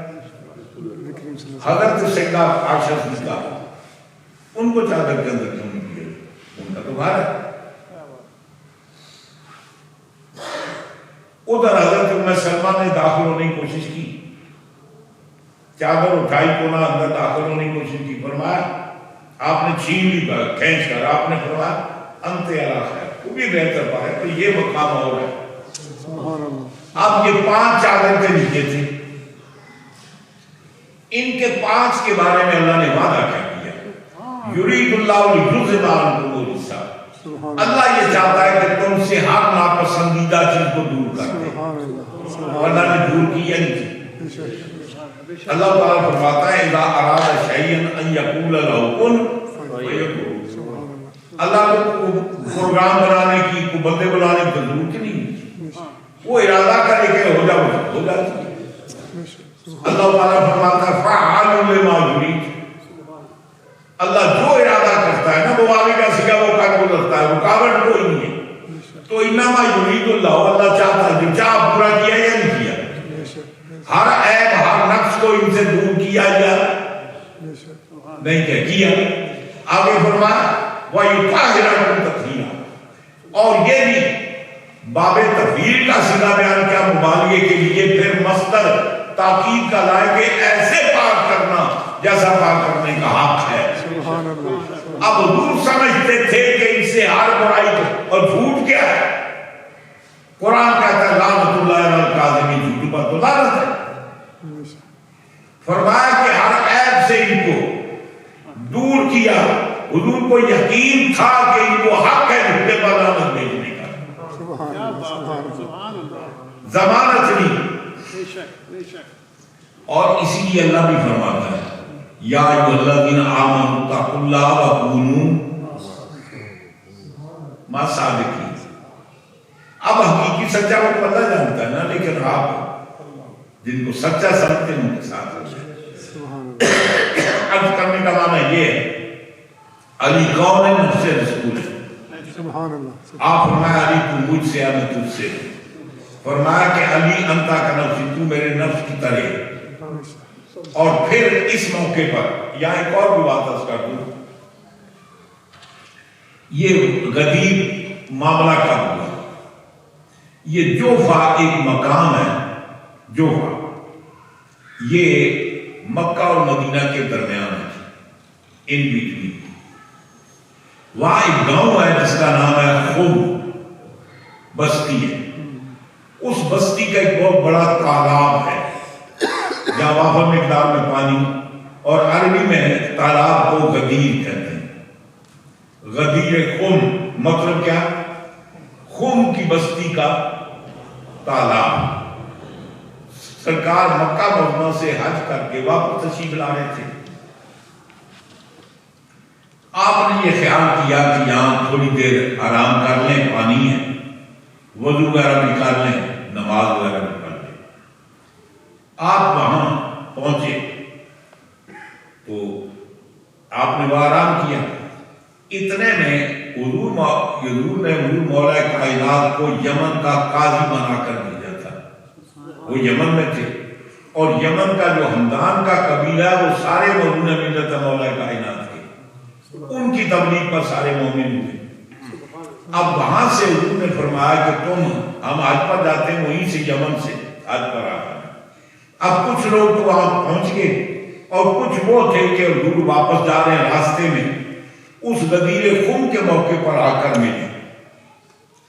ان کے اندر ایک صحابی ہے ابو بریدہ اسلمی، وہ فرماتے کہ پورے صحابہ میں سب سے جو مجھے بندہ پسند نہیں تھا وہ حضرت علی تھے۔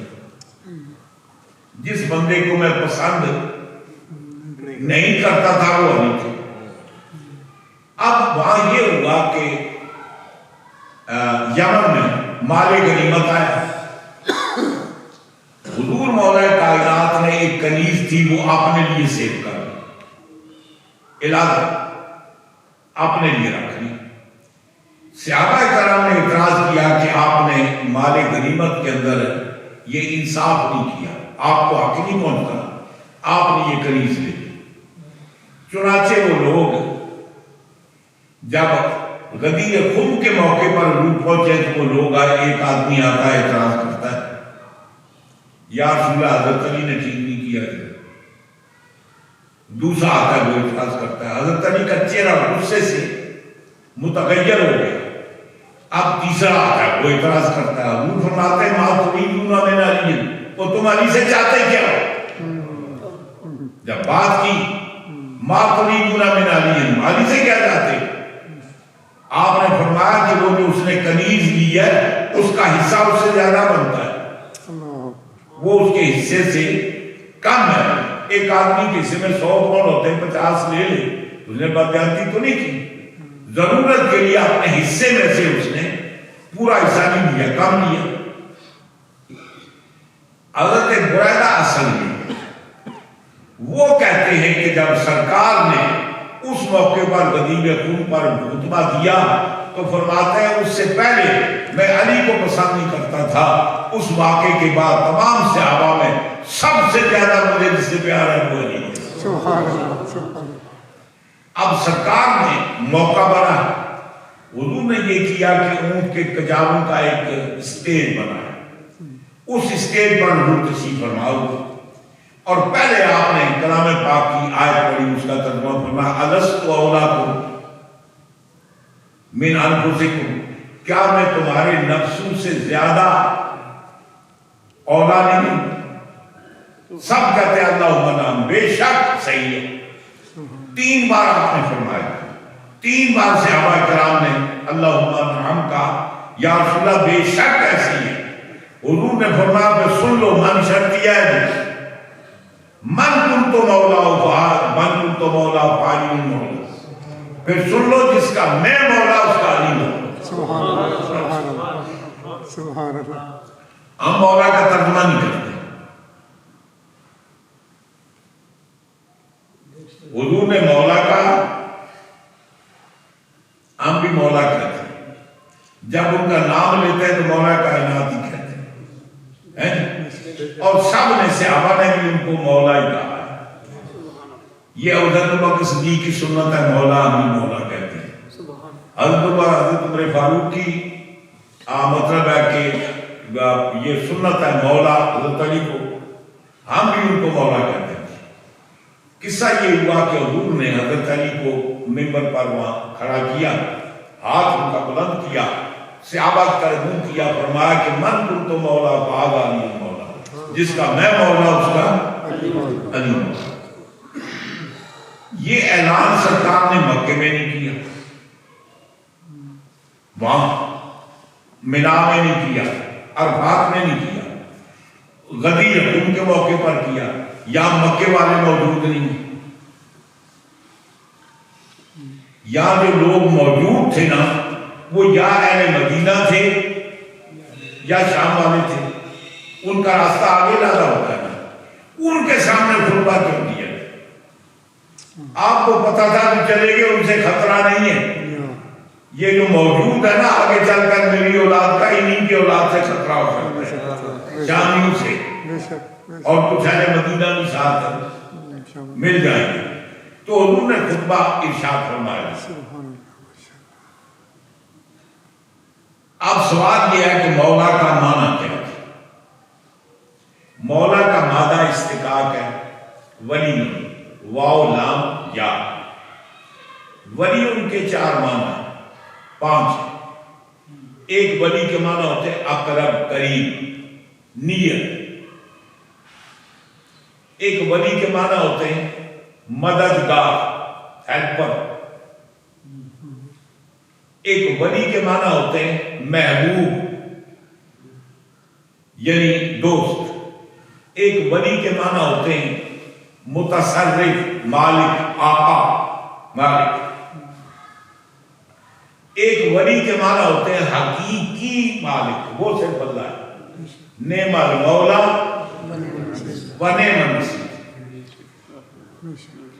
جیسے اللہ تعالیٰ ارشاد فرماتا ہے ہوا مولاکم و رسول، وہ کلام پاک کی آیت آپ نے ایک صحابی عبداللہ بن سلام کی بات ہے، وہ ان سے محلے میں رہتے تھے، وہ محلے سارا ان سے نفرت کرتا، وہ حضور کی بارگاہ میں پریشان ہوئے، تو اللہ تعالیٰ نے فرمایا کہ تم فکر کیوں کرتے ہو، تمہارا مددگار اللہ ہے، تمہارا مددگار اللہ کا رسول ہے، اور تمہارا مددگار وہ ہے جو رکوع میں نماز میں زکوٰۃ ادا کرتا ہے۔ سبحان اللہ، سبحان اللہ۔ تو یہاں معنی معبود کے نہیں ہے، مددگار کے، ان کو مدد کی ضرورت ہے۔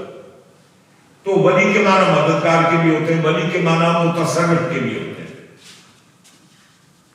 اور عام طور پر علماء کرام جو ملتے ہیں آپ ان کو مولانا کہتے ہیں یا نہیں؟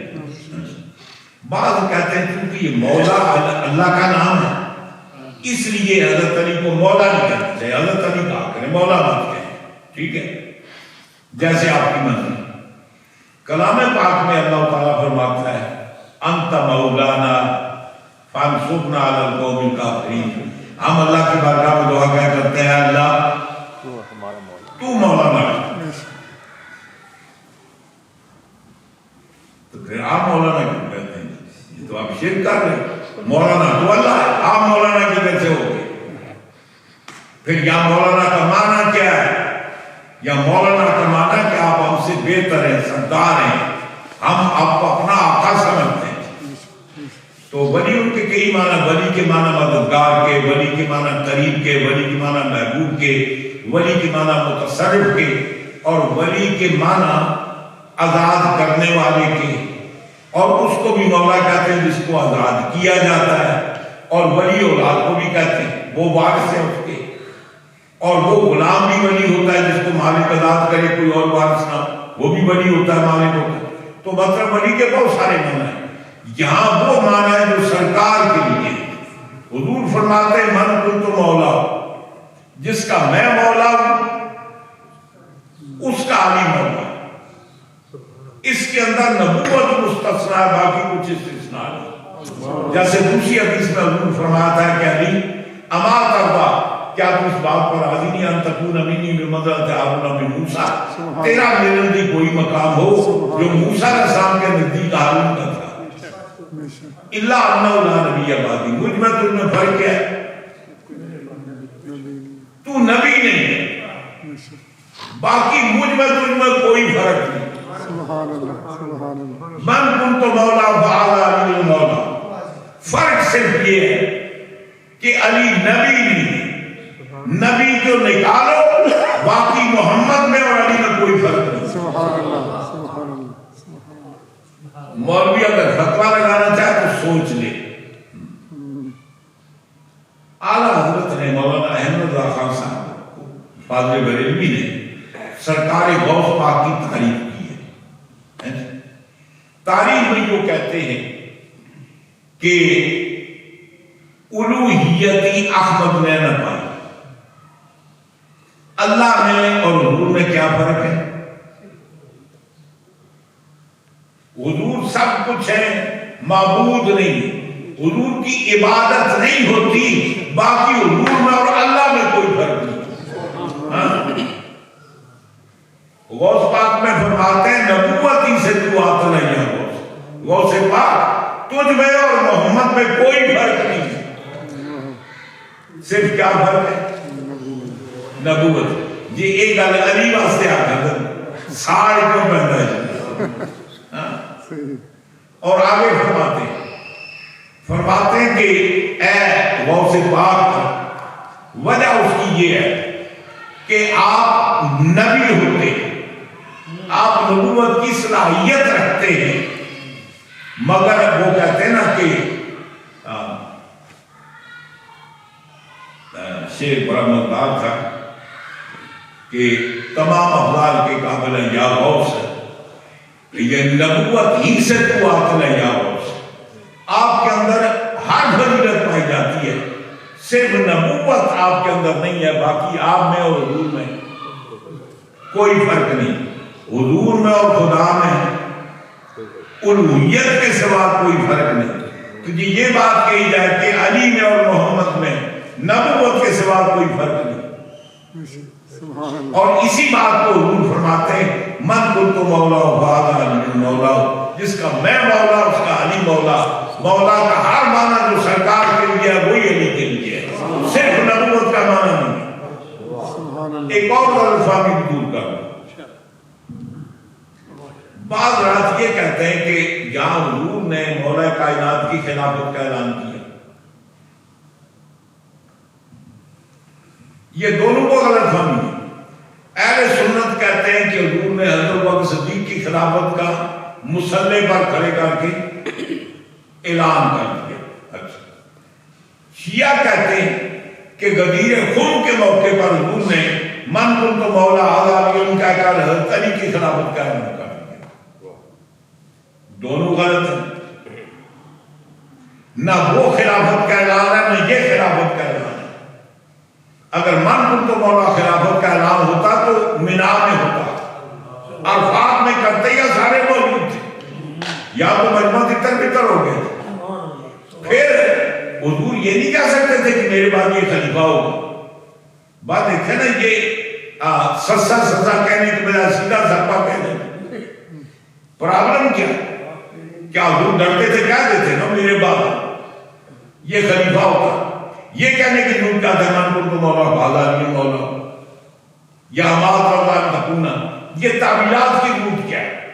حضور واضح طور پر فرماتے میرے بعد یہ خلیفہ. حضور نے اپنی زندگی آخری جام حضرت ابوبکر صدیق کو اپنے مصلی پر کھڑا کیا. مصلی پر کھڑا ہونے کا معنی یہ نہیں کہ میرے بعد تو خلیفہ ہے. یہ حضرت ابوبکر صدیق کی سمجھ میں نہ ہے، حضرت علی نے سمجھ. حضرت ابوبکر صدیق وہ پہلا جو معاملہ نہیں ہوا جو سقیفہ بن سادہ، وہ آپ نے یہ تو نہیں کہا کہ مجھے حضور خلیفہ بنا کے اپنے مصلی پر کھڑا کیا. وہ تو فرماتے حضور کا فرمان ہے کہ خلیفہ قریش میں سے ہوگا. اگر وہ یہ سمجھتے ابوبکر صدیق کہ میری امامت کا مقصد یہ ہے کہ میں نہ مجھے خلیفہ ہوں، تو پھر وہاں یہ بیان کرنے کی ضرورت تھی خلیفہ قریش میں سے ہونا چاہیے. اے عمر اس کو بنا لو، ابو عبیدہ ابن جراح اس کو بنا لو، وہ کسی اور قریشی کی بیعت کر لو. وہ کسی اور قریشی نے تو نماز نہیں بنائی تھی. اگر وہ اب صدیق کے لیے بات سمجھ سکے. حضرت علی نے پوری زندگی کبھی یہ نہیں کہا کہ حضور نے میری خلافت کا اعلان کیا تھا من کنت مولا فہذا علی مولا کا. علی کی سمجھ میں نہ آئی، تمہاری سمجھ میں آ گئی.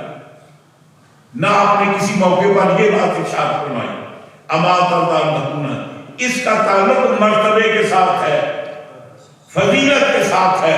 یقیناً جو اللہ نے حضور کو فضیلت عطا فرمائی مولا کائنات کو، وہ کسی صحابی کو نہیں. من کنت مولا فہذا علی مولا، جس کا میں مولا ہوں اس کا علی مولا. یہ سرکار نے کسی کے بارے میں نہیں کہا. لخموں کا لخمی کسی کے بارے میں نہیں کہا. انت منی وانا من کا کسی کے بارے میں نہیں کہا. یہ نہیں فرمایا ترغبون منی بمنزلۃ ہارون من موسیٰ. موسیٰ علیہ السلام کے بعد کسی سے پوچھے سیکنڈ پرسن کون ہے؟ موسیٰ علیہ السلام کے پورے اس گروپ میں موسیٰ علیہ السلام کے بعد سیکنڈ پرسن کون ہے؟ حضرت ہارون علیہ السلام.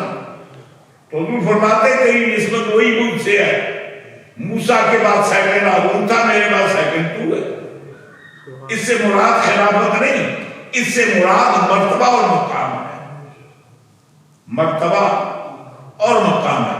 اور دوسری بات یہ بھی حضور نے اپنی زندگی میں کبھی یہ بھی نہیں کہا، کسی کے بارے میں فیصلہ نہیں کیا کہ میرے بعد یہ خلیفہ. حضور نے خلیفہ کسی کو بنایا ہی نہیں. فرمایا کہ پہلی بار میں خلیفہ بناؤں گا تو سیکنڈ ٹائم کون بنائے گا؟ جو کام بعد میں انہوں نے کرنا پہلے کیوں نہ کرے.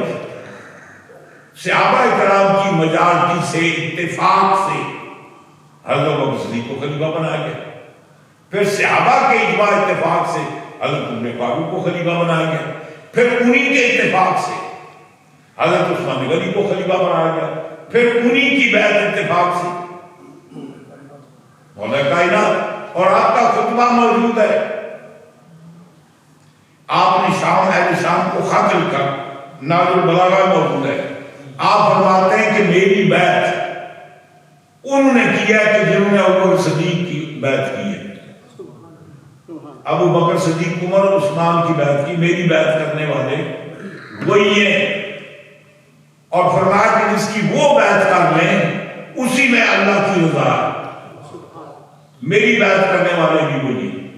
اس کا مطلب ہے کہ اپنی خلافت کے برحق ہونے کی دلیل کے طور پر خلفائے ثلاثہ خلافت کا ذکر کر لیں۔ یہ حضرت علی کا اپنا خط ہے۔ تو اب کسی منکر کے لیے بھی کوئی پہچان ان کو بتانا چاہتے تھے کہ اگر تمہارے نزدیک میں خلیفہ نہیں تو ابو بکر بھی خلیفہ نہیں۔ اہل شام کو بتانا چاہتے تھے پھر حضرت عمر بھی خلیفہ نہیں، حضرت عثمان بھی خلیفہ نہیں، اس لیے کہ میری بیعت انہوں نے کی، انہوں نے ان کی بیعت کی۔ ان کی بیعت سے وہ خلیفہ بن سکتے تو میں بھی بن سکتا۔ تو عرض کرنے کا مطلب یہ ہے کہ ساری جتنی روایات ہیں یہ فضیلت کی، یا کوئی کسی کی امامت کا حضور نے ذکر نہیں کیا، میرے بعد خلیفہ کا ذکر نہیں کیا، امت پر چھوڑا۔ اور صحابہ نے حضور کی بارگاہ میں عرض بھی کیا تھا، یا رسول اللہ آپ ہم پر کو خلیفہ مقرر کر کے جائیں۔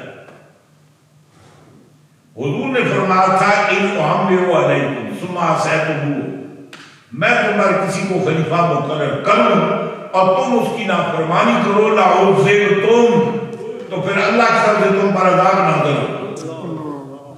اس لیے میں مقرر نہیں کرتا، تم کرو۔ کرم کام جو نہیں مانے گا اس پر نہیں، تو ایسی بات نہیں ہوگی۔ تو قصہ یہ ہے، غدیر خون کے موقع پر یہ یقیناً وہ مرتبہ وہ مقام ہے جو سرکار نے آپ کو عطا کیا، وہ کسی صحابی کو نہیں۔ جو غزوہ خیبر میں آپ نے فرمایا یحب اللہ ورسولہ، یہ مرتبہ کسی صحابی کو حاصل ہے۔ جو آپ نے حدیث منزلت ہے، حدیث متواتر ہے، آپ اس میں ذوق کا قول نہیں کر سکتے، اس میں حضرت مولا کائنات کی فضیلت ہے۔ من کنت مولا فاعلانی المولا کے اندر 16 صحابہ نے روایت کی ہے۔ علامہ جلال الدین سیوطی نے اپنی کتاب المتواترات میں اس کو حدیث متواتر میں لکھا ہے۔ اس کا حکم وہی ہے جو قرآن کا ہے۔ جیسے قرآن سے عقائد ثابت ہوتے ہیں، ایسی حدیث متواتر کا بھی وہی حکم ہے۔ تو یہ حدیث متواتر ہے، اس سے مراد مولا کائنات کی فضیلت ہے، مولا کائنات کا مقام ہے اور منزلت ہے۔ باقی رہا حضور کی امت میں افضل کون ہے یہ اللہ جانتا ہے۔ علماء کرام فرماتے ہیں 2 وجہ، یا کثرت ثواب کی وجہ سے یا کثرت فضائل کی وجہ سے۔ 2 باتیں، یا ثواب کی وجہ سے کس کو قیامت میں، وہ قیامت کو ملے گا وہ اللہ جانتا ہے، وہ تو دنیا میں معلوم نہیں ہو سکتا۔ اب رہا فضائل، سرکار نے کہیں کنجوسی نہیں کی، حضور نے ہر صحابی کے بڑے بڑے فضائل بیان کیے۔ حضور فرماتے ہیں کہ ابو عبیدہ بن جراح سنت کا امین ہے، یہ کسی اور کو لقب حاصل نہیں۔ حضور حضرت زبیر بن عوام کے لیے فرماتے ہیں یہ حواری ہے، ہر نبی کا حواری ہوتا ہے، میرا حواری یہ ہے، یہ مرتبہ کسی کو حاصل نہیں۔ حضور فرماتے ہیں ابو حذیفہ یمانی یہ میرا رازدار ہے، یہ خلفائے راشدین میں بھی کسی کو حاصل نہیں۔ حضرت خزیمہ سے فرماتے ہیں یہ میرا وہ صحابی ہے جس کی ایک کی گواہی 2 کے برابر ہے، یہ خلفائے راشدین کو بھی حاصل نہیں۔ ہر بندے کو سرکار نے نوازا فضائل، لیکن ان کی بنیاد پر ہم کسی کو افضل اور مفضول نہیں کہتے، اس لیے کہ ہماری عقائد کی کتابوں میں یہ بات موجود ہے۔ فرماتے ہیں یہ جو فضائل کی باتیں اما احاد، وہ جو خبریں حدیث میں آئی ہیں وہ خبریں واحد ہے، اور متعارضۃ، یا ایک دوسرے سے متعارض ٹکراتی ہیں، یا ظنی دلالت ہے، ان کی دلالت کلیئر نہیں ہے۔ مثال کے طور پر من کن تو مولا سے خلافت مراد ہے، یہ تو کلیئر نہیں ہے۔ نماز سے حضرت ابو بکر صدیق خلافت مراد ہے، یہ بھی کلیئر نہیں ہے۔ تو فرمایا کہ یا وہ اپنے معنی میں کلیئر نہیں ہے، تو اس کا رزلٹ کیا ہوا؟ غایت الحزن۔ اس کی انتہا اس بات پر ہے کہ یہ ظن ہے، اس کے اندر کوئی یقین نہیں۔ یقین اس پر ہے کہ سرکار کی اہل بیت سے پیار کرو حضور کا خاندان سمجھ کر، سرکار کے تمام صحابہ سے پیار کرو ان کے ساتھی سمجھ کر، سب سے یکساں محبت کرو، پیار کرو، حضور کی ہر نسبت کو نبھاؤ۔ اہل بیت اطہار سے اس لیے ہمیں پیار ہے کہ حضور کا خون ہے، حضور کا خاندان ہے۔ صحابہ سے اس لیے فضل ہے کہ وہ سرکار کے ساتھی ہیں، سرکار کی خاطر انہوں نے گھر چھوڑے، در چھوڑے، بچے چھوڑے، بیویاں چھوڑی، دنیا کا مال و متاع چھوڑا، جانوں کے نذرانے پیش کیے۔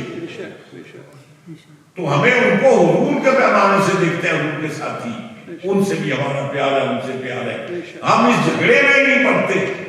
بات دیکھیں نا، اولاد کے لیے والدین دونوں قابل احترام ہوتے ہیں، ماں ہو یا باپ ہو۔ اولاد کا یہ کام میرا کیوں چنگا، یہ میری ماں چنگی ہے، ان کے دونوں کے ملاپ سے اس کا وجود ہے، وہ دونوں اس کے قابل احترام ہیں۔ اہل بیت بھی ہمارے لیے قابل احترام ہے، صحابہ کرام بھی ہمارے لیے قابل احترام ہے۔ اور اسی بات کو حضرت شیخ شہاب الدین سہروردی رحمۃ اللہ علیہ جو ایک سلسلے کے بانی ہیں، آپ کی عقائد کی کتاب ہے، آپ ارشاد فرماتے ہیں کہ دیکھو میں نام وہ بڑھاپا نہیں بڑھاپا بھول جاتا ہے، کتاب کا نام بھول گیا، نہیں لمحہ، ہاں چلو جو بھی ہے، فی عقائد ارباب اہل التقیٰ، یعنی آپ فرماتے ہیں کہ جو اہل عقیدہ متقی ان کے عقائد کے بارے میں سارے عقیدے کی بات بیان کی، آخر میں جا کر وہ صحابہ کی فضیلت کی بیان کرتے ہیں۔ آپ فرماتے ہیں کہ ان سکن تفضیل، کسی کو کسی پر فضیلت نہ دو، اس سے رک جاؤ۔ کیوں؟ اس لیے کہ اس کی حقیقت کو صرف اللہ جانتا ہے۔ فرمایا لا یکرمک، اس میں تیری کوئی عزت نہیں ہے، ان تفضل احدا علی الاخر، کہ ایک کو دوسرے پر آپ فضیلت دے، ایک کوئی عزت نہیں تیری اس میں۔ لا یکرمک ان تحب احدا علی اکثر من اخر، ایک سے تو زیادہ محبت کرے، اس میں کوئی عزت کی بات نہیں۔ بل یکرمک، عزت کی پوچھتا ہے تو یہ ہے یحب بما تحبه علی السوا، برابر کے سب سے پیار کر، سب سے محبت کر، اور کسی کی طرف سے دل کے اندر بغض اور کینہ نہ رکھ۔ سمجھ گئے؟ تو اللہ تعالیٰ کو کرم فرمائے۔ آج بغض کی بات میں نے آپ کو بتائی کہ جس کو ناسبی کون ہے جو نانا حیدری اچھا نہ لگے، منہ سے تو نہیں کہہ سکتا تعبیر، جس کو اہل بیت کے فضائل حدیثیں بیان کی جائے تو نقص نکالے، جن کو مولا کا اہل بیت کی شان بیان کی جائے تو نقص نکالے۔ اور اس کی ایک وجہ اور بھی ہے، جب کبھی اہل بیت کا ذکر ہوتا ہے گھنٹے کا پروگرام، تو 40 منٹ صحابہ کی تعریف کرتے ہیں، پھر اہل بیت کا ذکر کرتے ہیں۔ بھائی وہ گڑبڑ کرنے کی ضرورت ہے؟ علی کی محفل ہے، علی کا ذکر کرو، حضرت ابو بکر صدیق کی محفل ہے، ان کا ذکر کرو، بیچ میں اہل بیت کا ذکر کرنے کی ضرورت ہے؟ بس اس کا دن ہے اس کا ذکر کرو۔ یہ نہیں کہ وہ چونکہ ان کو خود اپنے عقیدے پر یقین نہیں ہے، وہ لوگ پتہ نہیں کہ اسے کیا سمجھیں گے، اس سے پہلے اپنے عقیدے کی وضاحت کرتے ہیں کہ وہ مجرمین کے کٹہرے میں کھڑے ہیں۔ تو بنیادی بات یہ ہے کہ حضور مولا کائنات کو اللہ تعالیٰ نے یہ مرتبہ اور مقام عطا کیا، پوری امت کو ان کے بس نا حضور معراج پر گئے تھے، وہ سارے کمالات حضور کو ملے نا۔ اللہ کو کس نے دیکھا ہے؟ حضور نے دیکھا۔ جنت حضور کو کس نے دیکھا ہے؟ حضور نے دیکھا۔ برزخ کو کس نے دیکھا ہے؟ حضور نے دیکھا، ہم نے نہیں دیکھا، تو ہم خوشی کو مناتے ہیں۔ بہت سارا تو سرکار نے کیا ہے، وہ جنت کا ٹور کیا، جنت کا دورہ کیا، اللہ سے زیارت کی، ملاقات کی، وہ سارے مقامات تو سرکار کو ملے۔ ہم یہ جشن معراج کو مناتے ہیں اس لیے کہ ہم ان کے امتی ہیں، ہاں نبی کا جو مقام ملتا ہے امت سے خوش ہوتی ہے، اس لیے خوش ہیں کہ وہ ہمارے نبی کو وہ مقام ملا جو حضور کے سوا کسی نبی کو یہ مقام نہیں ملا۔ سبحان اللہ سبحان اللہ۔ تو مطلب یہ ہے کہ جن کے آباء و اجداد بزرگوں کو وہ مرتبہ اور مقام ملتا ہے، ان کے پیروکار محبت کرنے والے اس سے خوشی کا اظہار کرتے ہیں، خوشی مناتے ہیں۔ اللہ اپنے نبی کے صدقے مجھے اور آپ کو ان معاملات میں، اور ایک اور بات بھی آپ کو جاتے ہوئے عرض کر دوں، مولوی ایک اور کام بھی کرتے ہیں، وہ یہ وابی نہیں ہے۔ ہم 12 ربیع الاول کو حضور کا میلاد مناتے ہیں، وہ کہتے ہیں نہیں 12 تو تاریخ ہی نہیں، 12 تو پیدا ہی نہیں ہوئے، اور تو کوئی ذریعہ نہیں ہے۔ اب ہمیں اسے روکنے کا کیا طریقہ اختیار کرتے ہیں کہ 12 کی تاریخ ہی غلط ہے، 12 او میاں تو جس دن پیدا ہوئے تم اس دن مناؤ بھائی، یا تو دوسری تاریخ ہمیں متعین کر کے بتاؤ، اس میں مناؤ، پھر کوئی بات نہیں، 12 چھوڑ دیں گے تمہارے ساتھ مل جائیں گے، وہ مناؤ تو صحیح، لیکن صرف اترے نہ جائے۔ اسی طریقے سے تاریخ بات کہتے ہیں جی وہ فلاں تاریخ ایسے نہیں، اور ایسے ایسے چکر باز ہیں۔ سیدنا حضرت عثمان غنی رضی اللہ تعالیٰ عنہ کا وصال ایام تشریق میں ہے، انہوں نے 18 کو بنایا ہوئے، یوم غدیر 18 ذوالحجہ جو جمعے کا دن گزر گئی، اور حضرت عثمان غنی رضی اللہ تعالیٰ عنہ کی جو شہادت ہے وہ ایام تشریق میں ہے۔ تمام تاریخوں کا اتفاق ہے، دن کا تعین نہیں، ایام تشریق۔ ایام تشریق کون سے؟ 9 سے لے کر 13 تک، 9 کی صبح سے لے کر 13 کی عصر تک۔ اس کا مطلب ہے کہ حضرت عثمان غنی 9 10 11 12 13 ان دنوں میں فوت ہوئے، 18 کو نہیں تھی، اور کثرت نے لکھا کہ آپ کی شہادت 12 ہوئی، تو یہ 12 کیا ہے؟ ایام تشریق میں ہے، وہ اس سے خلاف نہیں ہے۔ بعض کہتے ہیں روزے میں تھے تو پھر 9 کو ہوئے ہوں گے، اگر روزے میں تھے تو پھر 9 کو، کیونکہ 9 کو روزہ رکھنا بڑا مستحب ہے، بڑا ثواب کا کام ہے، پھر 9 کو، 18 کو تو نہیں ہے۔ اب 18 کو اس لیے کرتے ہیں کہ تاکہ یہ جو غدیر کے موقع پر جشن منایا جاتا ہے، خوشی، اس میں رنگ میں بھر ڈالے جی دیکھو جی یہ اصل میں حضرت عثمان کی شہادت ہوئی اور یہ لوگ اس میں جشن مناتے ہیں۔ حضرت علی کا وہ ان کی اپنی تاریخ ہے، ان کی اپنی تاریخ ہے۔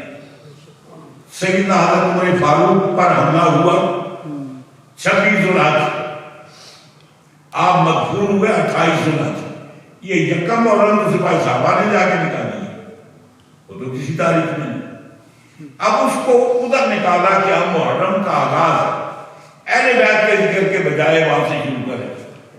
ہمارے پاس نہیں پتا نا کہ یکم محرم کو حضرت عثمان غنی کی شہادت، وہ 26 کو بیان کرے نا، پورا دن ہے، 26 سے لے کر 30 تک 4-5 دن پورے کرے، یا 20 ہی کو شروع کر لیں، کو ضروری ہے اشرا محرم نہیں کرنا چاہیے۔ اسی طریقے سے حضرت سیدہ خاتون سلام اللہ علیہ کی یوم وصال 20 جمادی الاخری، ایک مولوی صاحب رو پڑے کہتے ہیں یہ غلط ہے، ان کی تاریخ نہیں، یہ تو شیعوں نے لکھی ہے۔ میں نے کہا صلاح بتا دیں، آپ کا ویسے تو لنک ہی نہیں ہے، آپ نے ان کی تاریخ ولادت آپ کو بتانا، تاریخ وصال پتا ہے، جس کے پاس وہ کہتے ہوئے جس گران جانا ہوگا نام لینا، آپ نے اور آپ نے تو وہ شروع کیا ہے، یا وہ ہمیں تاریخ بتائیں گے، ہم اس کو مان لیتے ہیں۔ بعض کہتے ہیں کہ یہ کام شیعوں نے کیا، نہیں کرنا چاہیے، تو میلاد کا جلوس پہلے کس نے نکالا؟ یہ اسلامی تاریخ میں سب سے پہلے میلاد کا جلوس باقاعدہ جشن کے ساتھ چھٹی منائی، لنگر تقسیم کیے، سب سے پہلے کس نے منایا؟ شیعوں نے۔ فاطمین مصر نے 363 میں ہجری میں، اس کے بعد پھر باقیوں نے منایا۔ مظفر بن عربی مسلمانوں کا سنی کا قرآن ہوا، اس نے اپنے 7ویں صدی میں منایا، یہ بھی پہلے انہوں نے منایا۔ اچھا یہ معراج پہلے کس نے منایا؟ بطور جشن، اس کا آغاز بھی شیعوں نے کیا۔ یہ یوم غدیر بھی بڑے جشن کے ساتھ 353 میں یہ مشنیوں نے آغاز کی تھی. تو اگر یہ ان کا آغاز کرنا برا ہے تو میلاد کیوں مناتے؟ وہ بھی برا ہے. اور نقشبندیوں کو تو میرا میلاد منانا ہی نہیں چاہیے. وہ تو مجدد صاحب نے اس کو بدعت سیاہ لکھا ہے. ہاں انہوں نے مکتوبات میں اس کو بدعت سیاہ لکھا. کہتے بدعت اچھی ہوتی کوئی ساری بدعتیں بری ان میں یہ بھی ہے. تو اللہ تعالیٰ فضل و کرم فرمائے ہم انیوا نہ کسی بزرگ کے پیروکار نہ کسی گورو صرف اللہ کے نبی کی ذات ہے. جہاں کوئی تنقید کی بات نہیں ہر بات سر تسلیم ہے. سبحان. دوسرے نمبر پر صحابہ کرام کی ذات ہے وہ سرکار کے ساتھی ہیں وہاں تسلیم خم ہے. ان کے بعد تو کوئی شخص ایسا نہیں ہے کہ بغیر دلیل کے ہم چپ کر کے اس کو مان لیں. سمجھ گئے؟ بنیادی بات یہ ہے کہ اہل بیت سے بھی ہمارا پیار کرنا ضروری ایمان ہے. صحابہ کرام سے محبت کرنا یہ حضور کی تعلیمات ہیں. صحابہ سے اس لیے پیار کرتے ہیں کہ وہ سرکار کے صحابہ ہیں. اہل بیت سے اس لیے پیار کرتے ہیں کہ وہ سرکار کا خون ہے سرکار کی اولاد ہے. اللہ تعالیٰ اپنے حبیب نبی صلی اللہ علیہ وسلم کے میں ہماری اس محفل کو اپنی بارگاہ میں اللہ تعالیٰ قبول فرمائے. بہت ساری باتیں میں نے عرض کی ہیں کچھ بے ربط بھی ہے. اور آج کی اس تقریب کا سیرت جناب ہمارے نعیم صاحب انتصار ہے. انہوں نے پروگرام بنایا مرتب کیا کرنا تو میں نے کہا ٹھیک ہے ادارہ حاضر ہے جناب آپ وہاں اہتمام کریں ساری باتیں انشاءاللہ ہو جائیں گی. اللہ تعالیٰ آپ کو جزا دے آپ تشریف لائے. نعیم صاحب کو بھی اللہ جزا دے اور اللہ تعالیٰ مجھے بھی اس کا صلہ عطا فرما جو میں نے ذکر کیا ہے. اگر مجھ سے غلطی کو بتائی تو میں اللہ کی بارگاہ میں معافی کا طلبگار ہوں. اللہ اپنے نبی کے صدقے ہم سب پر اپنا فضل و کرم فرمائے. میرا خیال ہے آخر میں دو چار شعر صلاۃ و سلام پڑھ لینے چاہیے. صحیح ہو جائے پھر انہیں وضو کرنا دو شعر پڑھ لو آپ.